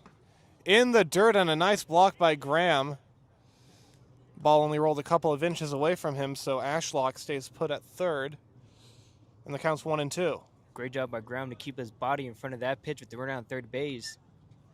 Prevented another runner from coming in.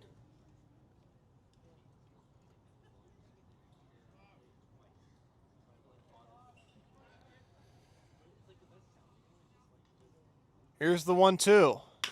Grounded towards the hole, left side, going to be a tough play, and it goes past the dive of Ramirez and under the backhand of Brewer into left field for a base hit. Jez hit far enough from the third and shortstop. They weren't able to get the glove on it, and now they got another runner on first and another run in. Yeah, Ashlock came in to score from third, so it's 7-1 Blues now. And you could not possibly hit a more perfectly placed ground ball to the left side. It looked like both Ramirez and Brewer just barely missed that one. Very unfortunate for East Hope. And now we have Caleb Cassidy, the DH. Cassidy takes the first pitch right down the middle for strike 1.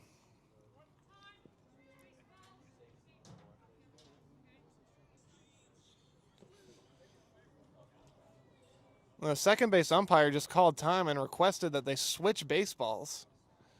That's a new one for me, Johnny. Have you ever seen that? Never seen anything like it. Maybe the ball was torn up a bit. Well, usually I feel like if the ball is bad, the pitcher would know. Pitchers are usually pretty picky about that. Hey, that just shows that our second base umpire is right on top of the action. Swing and a miss here by Cassidy, and he's behind in the count 0-2. Fastball up and in and blew it right by him.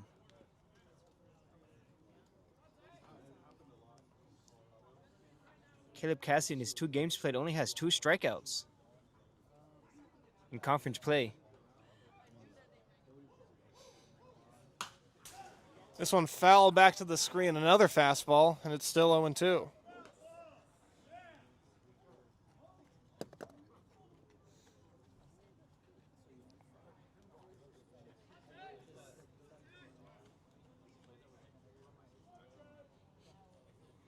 Gradle, the runner at first after his RBI single. East Hope trying to finish off the 7th inning.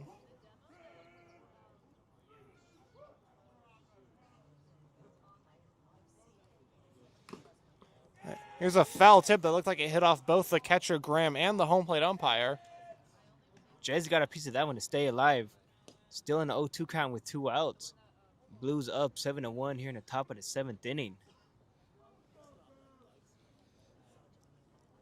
This will be his 5th pitch in his at-bat. A little bit of a battle here between Cassidy and East Hope. But that's been the story for the Blues all night. Very hard to put away. Keeps hacking at the balls, fouling them off, and going deep in the counts. That one misses up and away at 85 miles an hour from East Hope, and it's 1-2.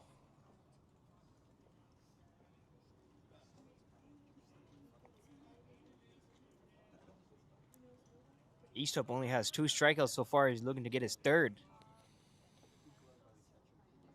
1-2, here it is. Down in the dirt to make it 2-2. East Hope came in relief of Finn Whalen with 1 out. He inherited runners on first and second. Both of those runners came around to score. Now he's dealing with Caleb Cassidy. 2-2 pitch. Fastball struck him out swinging.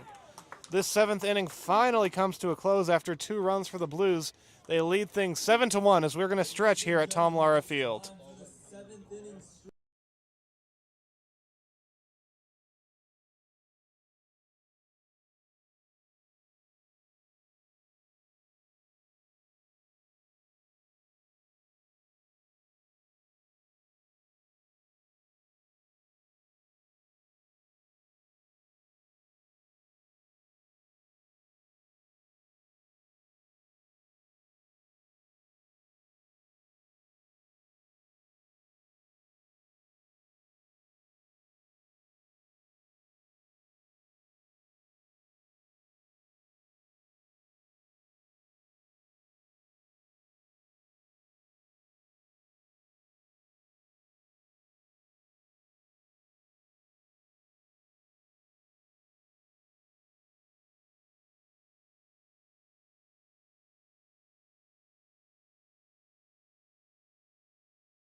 Bottom of the second inning now with Bryce Brooks standing in, pinch hitting for Alan Ramirez. And the first pitch to him misses for ball 1. Bryce Brooks is currently batting .250 in his 4 games he played in. Ramirez went 0 for 2, ground out to second base, and popped out to the center fielder in his 2 at-bats. Brooks 1 for 4 as a Seagull. And the 2-0. That one catches the outside corner to make it 2-1. Brooks is a Bay Area guy. He went to Cappuccino High School here in San Bruno. Redshirted last year at De Anza College down in Cupertino. Swinging, and that one's tapped foul. And the Blues still have Gallimore in there pitching for them. Through 6 innings of work, has collected 13 strikeouts and only 1 walk. He's been absolutely untouchable in this game. And Brooks takes strike 3 called. That would be 4 straight strikeouts for Gallimore. 3 to end the 6th inning, and now he's continuing where he left off here in the bottom of the 7th inning. And that was strikeout number 13 for Gallimore. And this has got to be one of the best pitching performances of his life. As we mentioned, he was a relief pitcher this past year at Colorado Springs. 9 games, all of them relief appearances. Definitely his best start as a San Luis Obispo Blue. So now here's the catcher, Marcus Graham, and he swings at the first pitch and pops it up. Foul backing out of play. Graham's currently 1 for 2 with the strikeout and the single. Excuse me, Jacob Brewer.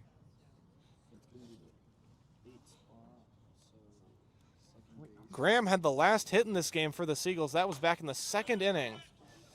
A big looping breaking ball just misses, and it's 1-1.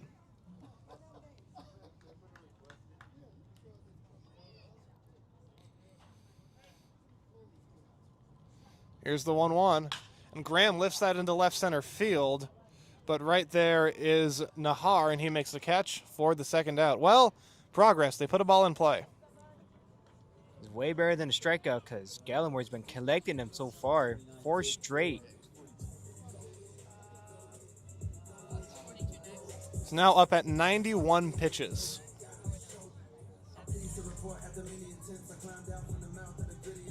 So here's Jake Brewer. Brewer has walked and struck out. He's also stolen a base today. Playing in his 4th year with the Seagulls.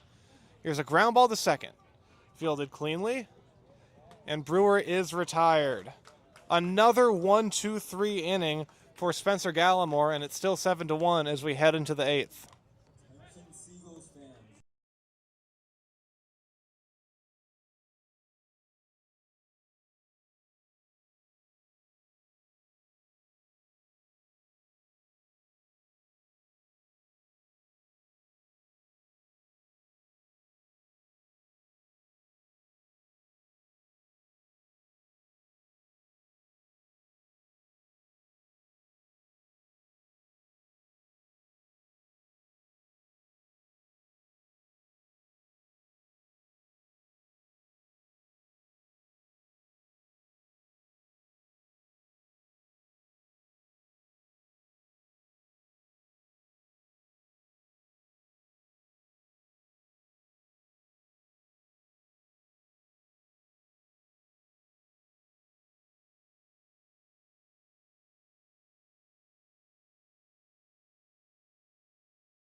The 8th inning is upon us. Taylor Easthope is back out there for the Seagulls. After coming in with 1 out in the 6th, he's up at 14 pitches now. And he's going to be facing Diego Murillo, who is 2 for 3 today.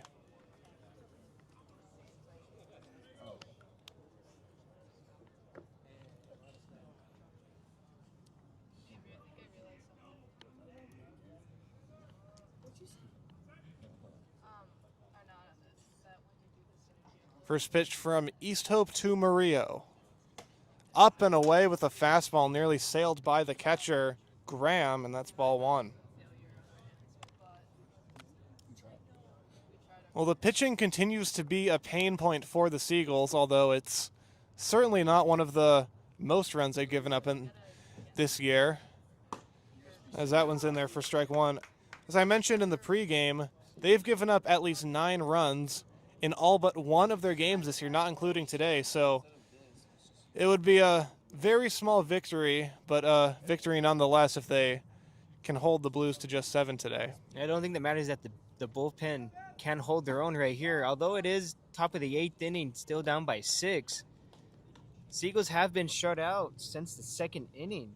Gallimore just having himself a game, but if you're the bullpen right now, all you got to do is just keep the damage, limit the damage. Since once Easthope came in, he hasn't given up a run. Struck out the last batter to end the inning back in the 7th. Yeah, in a low-pressure game situation here, as the 2-1 misses up and away to make it 3-1, this is the time where this is a good time for pitchers to get their stuff right, get their confidence increased when the game is almost out of hand.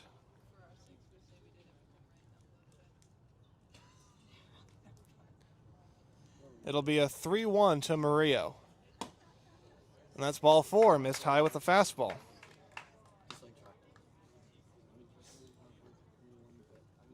That'd be the 5th walk given up by the Seagulls pitching. And after we have Dom Najar, who also had a walk, sac bunt, and a strikeout. Seagulls do not have a 1-2-3 inning today, and barring a double play in this inning, they won't have one here. So here's Nahar, who's laid down a bunt, walked, and struck out. That one's inside, almost hit Nahar, and it's 1-0. And on deck for the Blues, we have CJ Moran.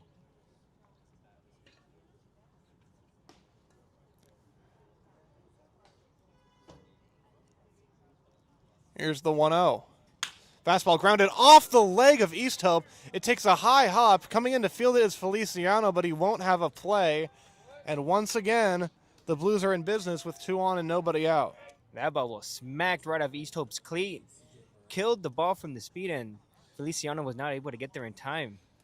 Yeah, it looked like it was going to go up the middle for a base hit, even if it hadn't hit him. And now manager Mark Caviglia will go out and make sure Easthope's feeling okay. Yeah, it looked like it hit the bottom of the cleat, but he just wants to make sure that it didn't hit his ankle.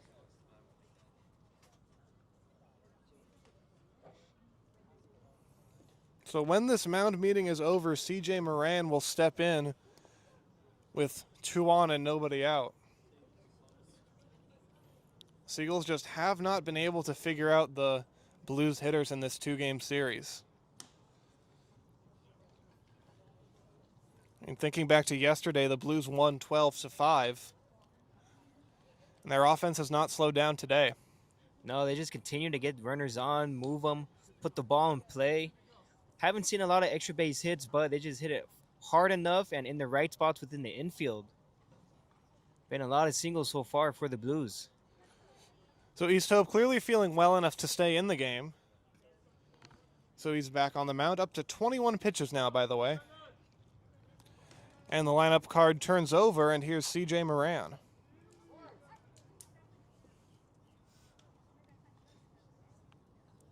CJ Moran's been a strikeout victim so far. Has 2 of them with the single and lined out to center field. First pitch to Moran. And he misses high, 1-0. Moran had a very impressive day yesterday, including a very long home run, but today he is 0 for 4 with 2 strikeouts.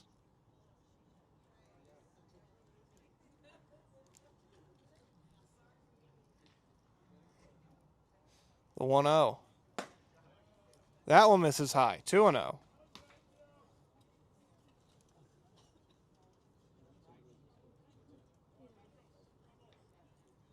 Moran, a native of Murrieta, California, and played at the University of San Diego this spring. Heading the count 2-0. Easthope throws. And that's inside to make it 3-0. To give you a quick update on Menlo Park Legends versus the Sonoma Stompers. The Stompers are up 2-1 in the top of the 5th inning. Menlo Park Legends still searching for their first win of the season. They're currently 0-6.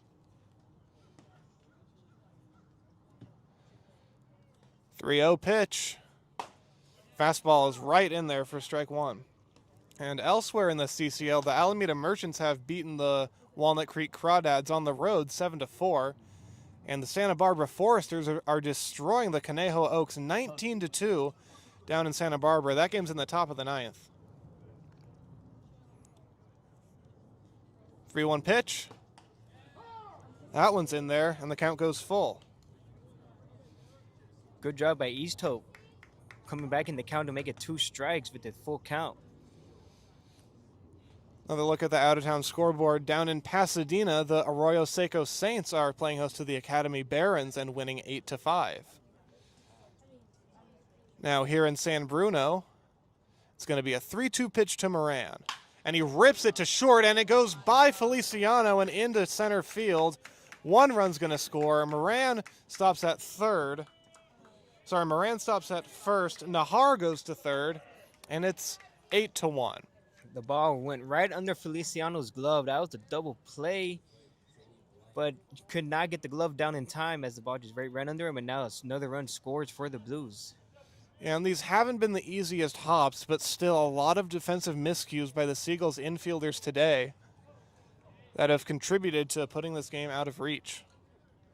And now the score is 8-1 in favor of the Blues. And now we have Joey Blank coming up to bat, the third baseman. First one from East Hope to Blank. Fastball misses high, 1-0. And now they've got the runner from third in a rundown. Brewer is going to chase him down and apply the tag. Wow, what happened there? Maybe he missed a sign by the third base coach. But nonetheless, the Seagulls will take it, a free out. By the way, that's the fourth out on the base paths made by the Blues today, and a handful of them have just been completely unforced errors. And good base running by Moran. He went down to second. This could be a really large blowout if the Blues hadn't made so many outs on the bases. Now the first pitch, swing and a miss by Joey Blank, and it's 0-1.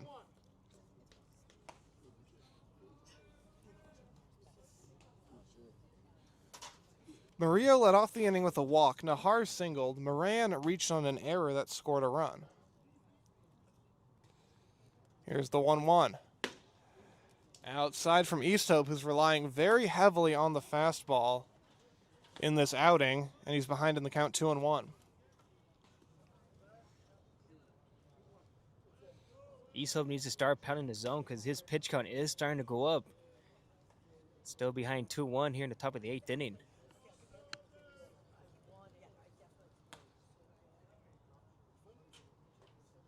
Here's the 2-1. Another fastball swung on and missed by Blank. And the count evens at 2-2. And it looks like the Seagulls also have another pitcher going in the bullpen and getting warmed up. Yeah, East Hope's been working hard out there. He's been pitching in traffic pretty much the entire time. That's been the story for the pitching tonight. The Blues continue to get on base and put the ball in play. Breaking ball misses down low to Blank, and the count goes full. Back-to-back full counts for East Hope.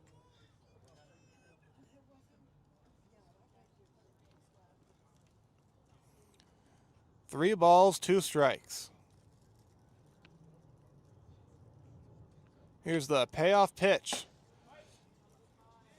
That is called ball four. Really looked to me like it caught the top of the strike zone, but Blank draws the walk.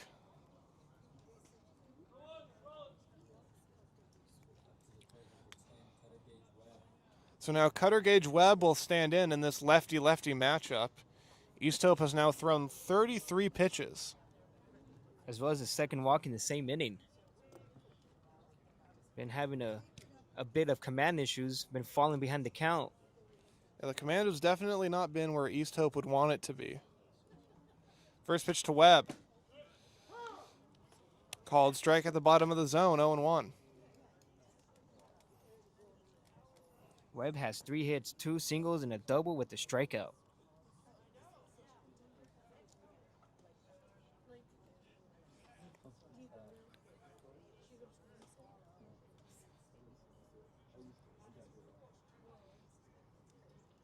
Oh, 1. Down and away to Cutter Gage Webb, and it's 1-1. Well, the story of this game for me has just been well-placed hits for the Blues. They haven't really crushed the ball all that much. Just when they hit a ball, it either finds a hole or is unable to be fielded. And also just good patience at the plate and willing to take their walks. And as well, with the help from the Seagulls defense, they've been having a couple of mishaps defensively, as we just saw. Feliciano missed a potential double play that just went right under his glove. Yeah, really the left side of the Seagulls infield has not been perfect in this game.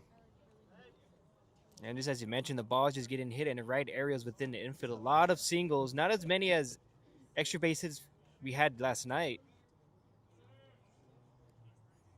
1-2 the count to Cutter Gage Webb. The pitch. Down and away with a breaking ball. Good eye from Webb. 2-2 now.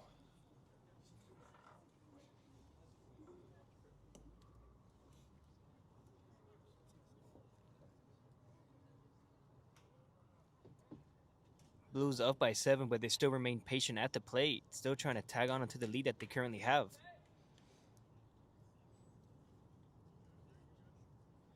Two-two pitch. Just missed up and away, and I don't know, it kind of feels to me like the strike zone has shrunk a little bit in this 8th inning. Command issues is certainly showing for East Hope. This would be his 3rd straight full count. And his 4th 3-ball count of the inning. He's really laboring out there.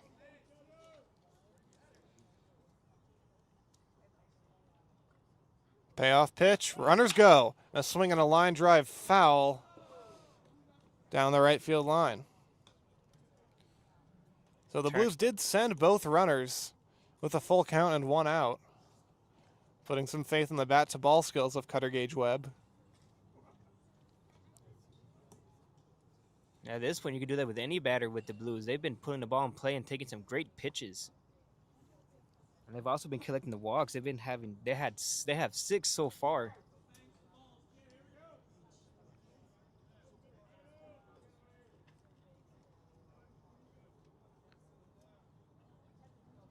Another 3-2 pitch. High fastball struck him out swinging. A big second out picked up by East Hope. Great job by East Hope by finishing this at bat, not allowing the walk, and now they have 2 outs here in the top of the 8th. And now we have Mason Ashlock, the right fielder. Ashlock's had a pretty nice game today. Been on base 3 times by way of a double hit by pitch and walk. His 1 out, though, was 2 outs. He grounded into a double play back in the 5th.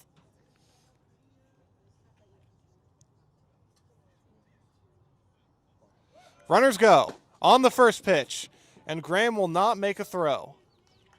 It looks like Brooks wasn't really covering second base there. Graham did pop up in time to make a throw, but had no one to throw it to. Oh, with 2 runners going, the conventional wisdom would be to throw to third. But the successful double steal by the Blues. And now here's a 1-0 from East Hope. Up and away, 2-0.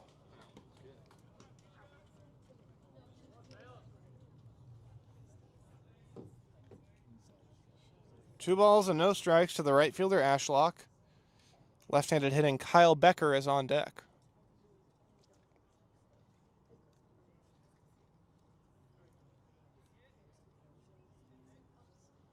Here's the 2-0. Fastball is in there to make it 2-1. East Hope really laboring. He has thrown 43 pitches now, and he's only gotten 4 outs in the process. 2-1 here. And he delivers. Lined foul towards City Park Way.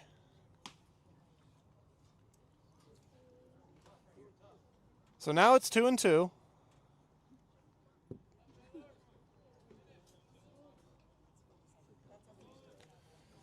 Blues have really been filling up the scorecard. Seagulls have not had a 1-2-3 inning in this game, and almost every inning has consisted of multiple Blues base runners. Yeah, it helps with the walks that they collected as well, taking pitches up and away, not swinging at anything out of the zone, as we see here yet again. Another full count. Yeah, Ashlock took that one high, which makes it 4 consecutive full counts for East Hope. But nonetheless, with the base runners getting on, the Seagulls have had 4 errors as well. 3-2 pitch. He walked him. Missed with the high fastball. 3rd walk of the inning for East Hope, and the bases are loaded.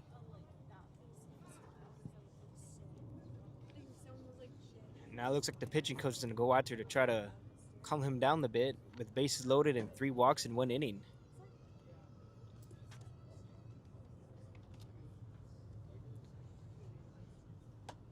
This is a spot where the Blues have an opportunity to turn a blowout into a bona fide rout. And with how long this inning is going, it makes me wonder if Spencer Gallimore is going to go back out for the bottom of the 8th with how incredibly he's pitched. I'd imagine they don't want to put any potential extra stress on his arm by how much he was iced in this inning with how long it's gone. Well, with And things, with how big of a lead it is, they don't really need him that much. You could just say, hey, great job today. Get him again in 6 days. yeah, with the things going for the Blues right now, the offense, they just continue to get on and score runs, but they're safe to put another pitcher in if they want to replace Gallimore in the next half of the inning. East Hope's first pitch to Kyle Becker is a fastball in for a called strike. Bases loaded, 2 down. 1 run already in this inning, and several more waiting on base. The 0-1. Foul back to the screen and quickly 0-2. So maybe the words from Cage Casconi have worked out. East Hope ahead in the count, which he has not been very often in this outing. It'll be the first time this inning he gets an 0-2 count to these batters. What a time to get it with 2 outs and bases loaded, down by 7. Trying to put away Kyle Becker and finally end this inning.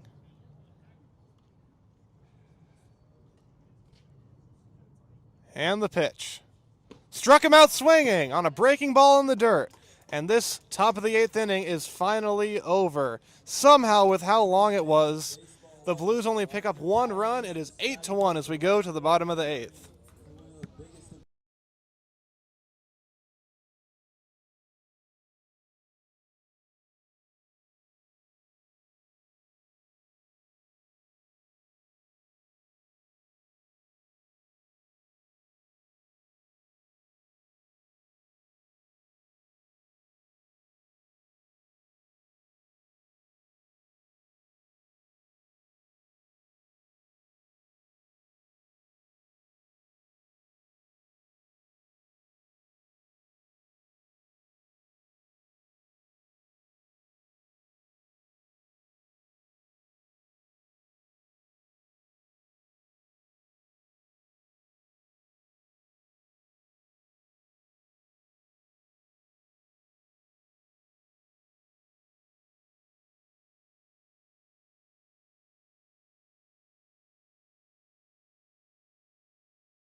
First at bat of this game.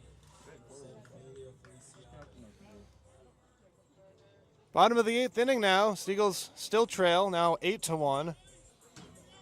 I'm sure they're very happy to see that Spencer Gallimore is no longer in this game. He finishes 7 innings, striking out 13 hitters, only giving up 3 hits. As here, Emilio Feliciano pinch hitting grounds the first pitch to third and is retired for the first out. Gallimore, by the way, retired the final 18 hitters he faced today. So in other words, he finished with 6 perfect innings in a row. And so it looks like it's going to be number 21, Zachary Savino, coming in to relieve Gallimore here in the bottom of the 8th inning. It's the first batter he sees out. Now he's facing Derek Waldvogel, who had absolutely no intentions of swinging at the first pitch. So 1-0 the count. Waldvogel takes up and away. I was a little surprised to see Waldvogel not in the starting lineup today, considering he homered last night. That was his first one of the season, too. Yeah, back in the 7th inning, traveled 375 feet. He hits this one into left center field, and this ball is going to be caught by Nahar for out number 2.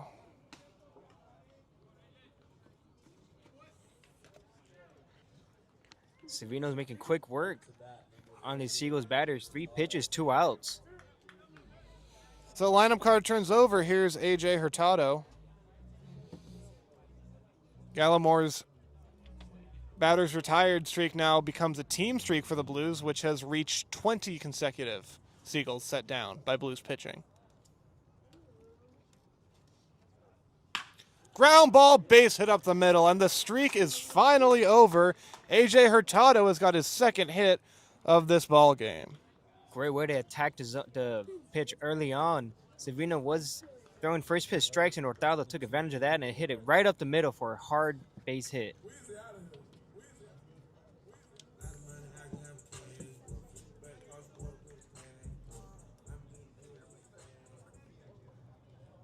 And now coming up to bat is Jacob Gilbreth. Has collected 2 strikeouts and a flyout. First one to him misses high and goes to the backstop. Hurtado will make it into second without a throw. Great read by Hurtado, staying aggressive on the base pads. As soon as it went past him, he ran right away.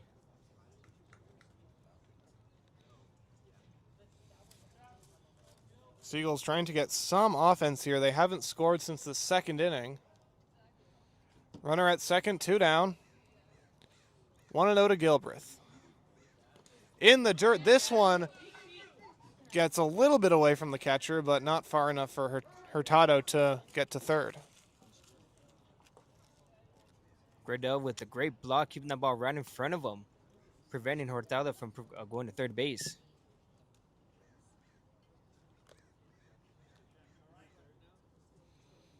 And it looks like it hit him right in the hand, his throwing hand. Yeah, Gradell is in some pain behind the plate.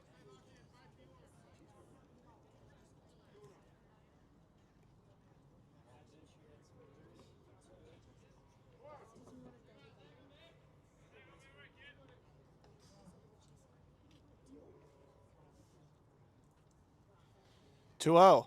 Gilbreth chops it to short. Webb gets a very easy hop and throws out Gilbreth, and the side is retired. Seagulls get their first hit since the second inning, but can't get him across. We go to the ninth, 8-1 Blues.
Kai Hanasaki is in to pitch the ninth for the Seagulls. He's made two. Hanasaki, a native of Japan, is in his third outing of the year for the Seagulls.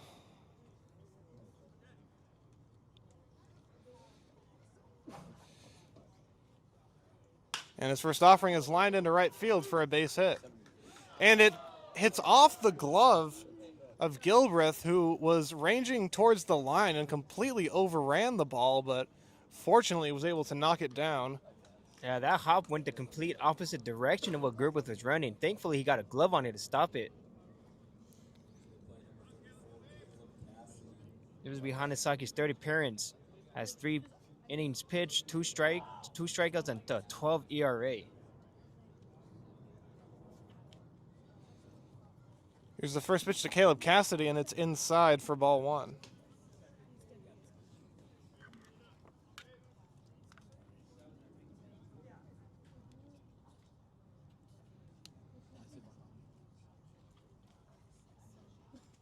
So 1-0 to Cassidy, and he chops this one to third. Could be 2. Brewer makes a pick, gets 1 at second. On to first, a double play. Second one of the game turned by the Seagulls, and there are 2 down here in the 9th. Great pick by the third baseman. It was hit hard, but he kept his glove low in the dirt. Was able to get it, throw it to second base, and they were able to turn a clean double play. And now they have Diego Murillo coming up to bat. Murillo 2 for 3 on the day, 2 singles on a walk. And the first pitch is a strike. Hanasaki, if he retires Murillo, it would be the first and only 1-2-3 inning of the day for Seagulls pitching. And that's what happens when you play great defense. You prevent things from happening and getting out of hand. Slow breaking ball misses down and away to make it 1-1. Well, Hanasaki, a native of Tokyo, but he's played in Palm Desert, California, Itabena, Mississippi, Lebanon, Tennessee. This is grounded to third, and it gets past Brewer and down the left field line. Murillo is going to head into second base, and he'll be in there standing. So the Seagulls will end this game without a 1-2-3 inning. Diego Murillo makes sure of that. And that'll bring up Dom Nahar. It was hit sharply, but it was right at Brewer, and it looked like he just couldn't get the pick on it. And now they got to run in scoring position yet again. By the way, I wasn't finished naming all the cities where Hanasaki has played college ball. I named all the colleges he went to, what cities they were in, but he's also played summer ball in Nanaimo, British Columbia, and Front Royal, Virginia. So just like his international teammate Marcus Graham, the Australian, his college career has taken him all over this country. Nahar fouls off the first pitch to the screen, and it's 0-1. Nahar has a bunt, walked, a strikeout, and a single so far in his game. Blues still up 8-1 here in the top of the 8th inning.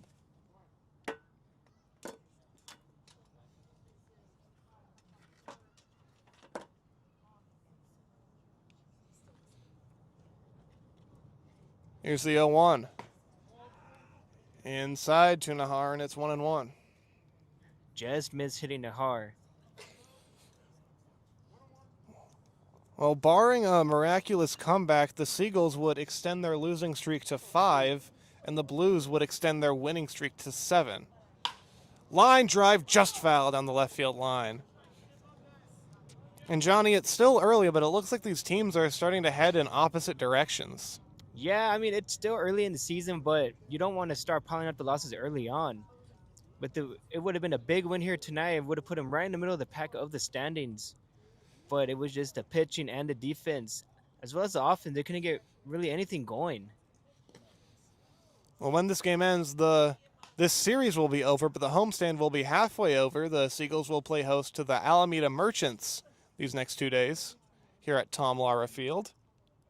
Yeah, the Merchants are currently 2-3 right now. 2 balls and 2 strikes on Dom Nahar. That one misses down and away, and it's a full count.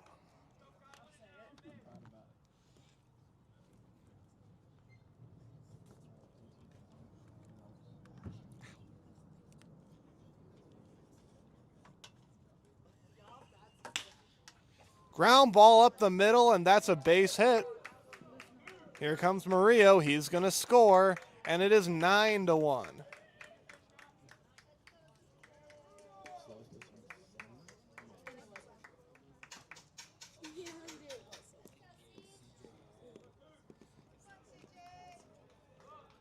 So 9 runs and now 15 hits for the San Luis Obispo Blues this evening.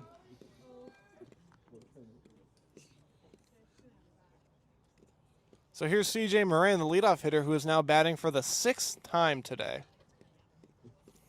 First pitch to him is down low for ball 1. First time Moran has faced Hanasaki.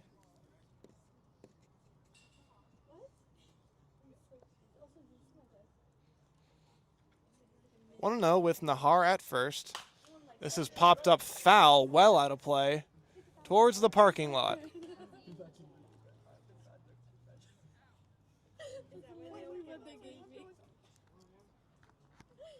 So 1-1 the count to CJ Moran,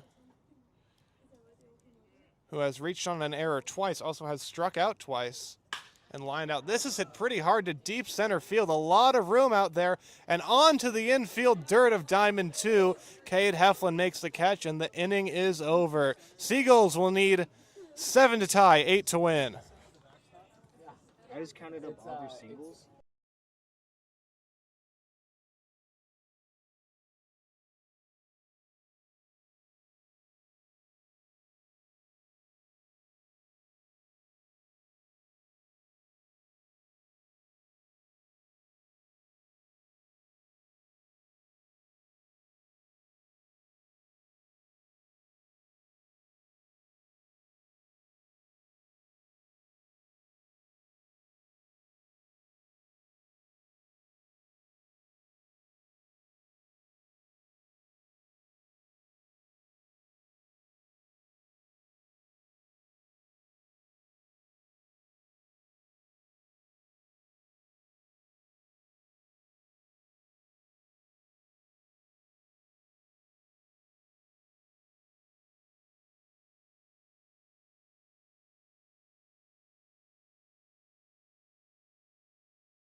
At Chicago and Cal State Monterey Bay. That one's down and in to make it 2-0. And so far for Cohen, he's played in 3 games. He's batted at .333 with 3 runs and 3 RBIs. Takes the ball and makes it a 1-0 count. He is 4 for 12 as a Seagull. Swings and misses.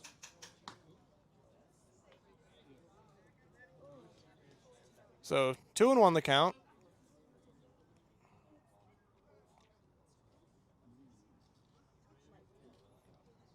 The pitch. Lifted foul out towards the Seagulls bullpen, and the count's 2-2.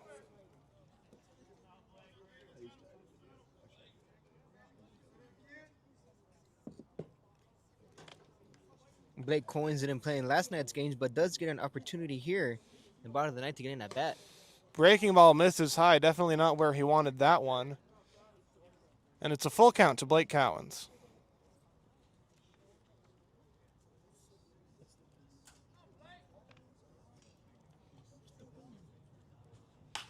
Cowens pops it up right side. First baseman Moran makes the call and makes the catch. And the leadoff man is gone here in the bottom of the ninth. Pitch jammed him in and was able to pop him out in the first baseman to get the first out. So here's another pinch hitter. Ethan Lopez will hit for Cade Heflin.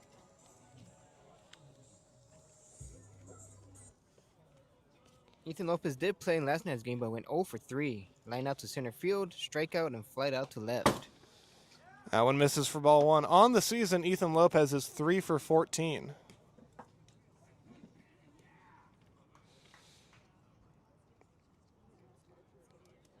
He had a really nice 2025 season at the College of San Mateo where he hit .336 with 3 home runs. That one's called a strike on the outside corner to make it 1-1.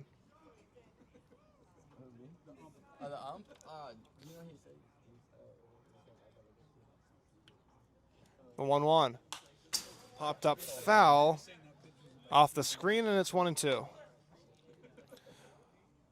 Well, Johnny, I think the story of this game was the Blues starting pitcher, Spencer Gallimore, and his 7 innings pitched, 13 strikeouts. He was just so good, and the Seagulls could not touch him at all. Yeah, the only point where the Seagulls offense was able to get to him was in the first 2 innings, but other than that, it's been shut out the rest of the game. First 2 innings, they did get some runners on. Seagulls were able to show off the offense that they had, but it just wasn't enough to Gillimore's great pitching. Meanwhile, Cowens has worked a full count here. Haven't seen many of those from the Eagles offense. That'd just be their second full count in this game. Here it is. Check swing at a pitch up and out of the zone. He went around, strike 3. It's very hard to lay off those high fastballs. Looks juicy, but once it starts to get closer, it's hard to hold back. So the game will come down to Bryce Brooks, who entered as a pinch hitter in the 7th and struck out looking.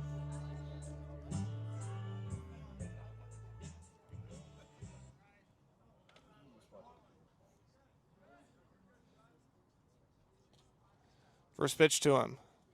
Fastball lined into left field, a base hit. Good job by Brooks attacking the first pitch he sees. Steveno's been doing a lot of first pitch strikes and attacked the fastball to get a hit.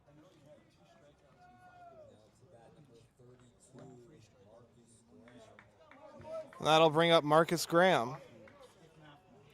Graham has a single, struck out, and flied out to left field.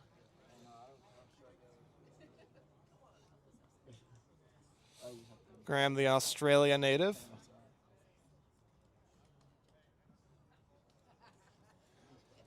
First pitch to him here. Fastball misses down and away for ball 1. Graham was able to collect his first hit of the season back in the 2nd inning. But other than that, has been shut out. That one's in the dirt, and it's 2-0. Dang. He redshirted his freshman year, and then last year they used him as a reliever, so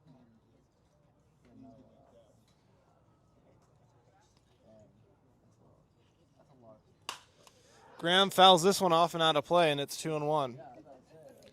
Well, the 8 runs that the Seagulls have given up today, this is kind of a depressing stat, is the 2nd fewest they've given up in a game all year. In order, the runs they've given up this year by game, 10, 4, 14, 9, 17, 12, and now 8. Line drive is caught by the shortstop, and that will end the ball game. Well, that's just what happens when you have a great starting pitcher shutting out a really nice Seagulls offense as well. I mean, they haven't been shut out all season, but it's just the pitching has been a little bit of trouble so far for them. They just could not do anything against Spencer Gallimore. This is an instance where you just have to tip your hat to the starting pitcher. He was untouchable. So the Seagulls get swept in this 2-game series against the San Luis Obispo Blues. They will take on the Alameda Merchants here at Tom Lara Field for a 2-game series starting tomorrow.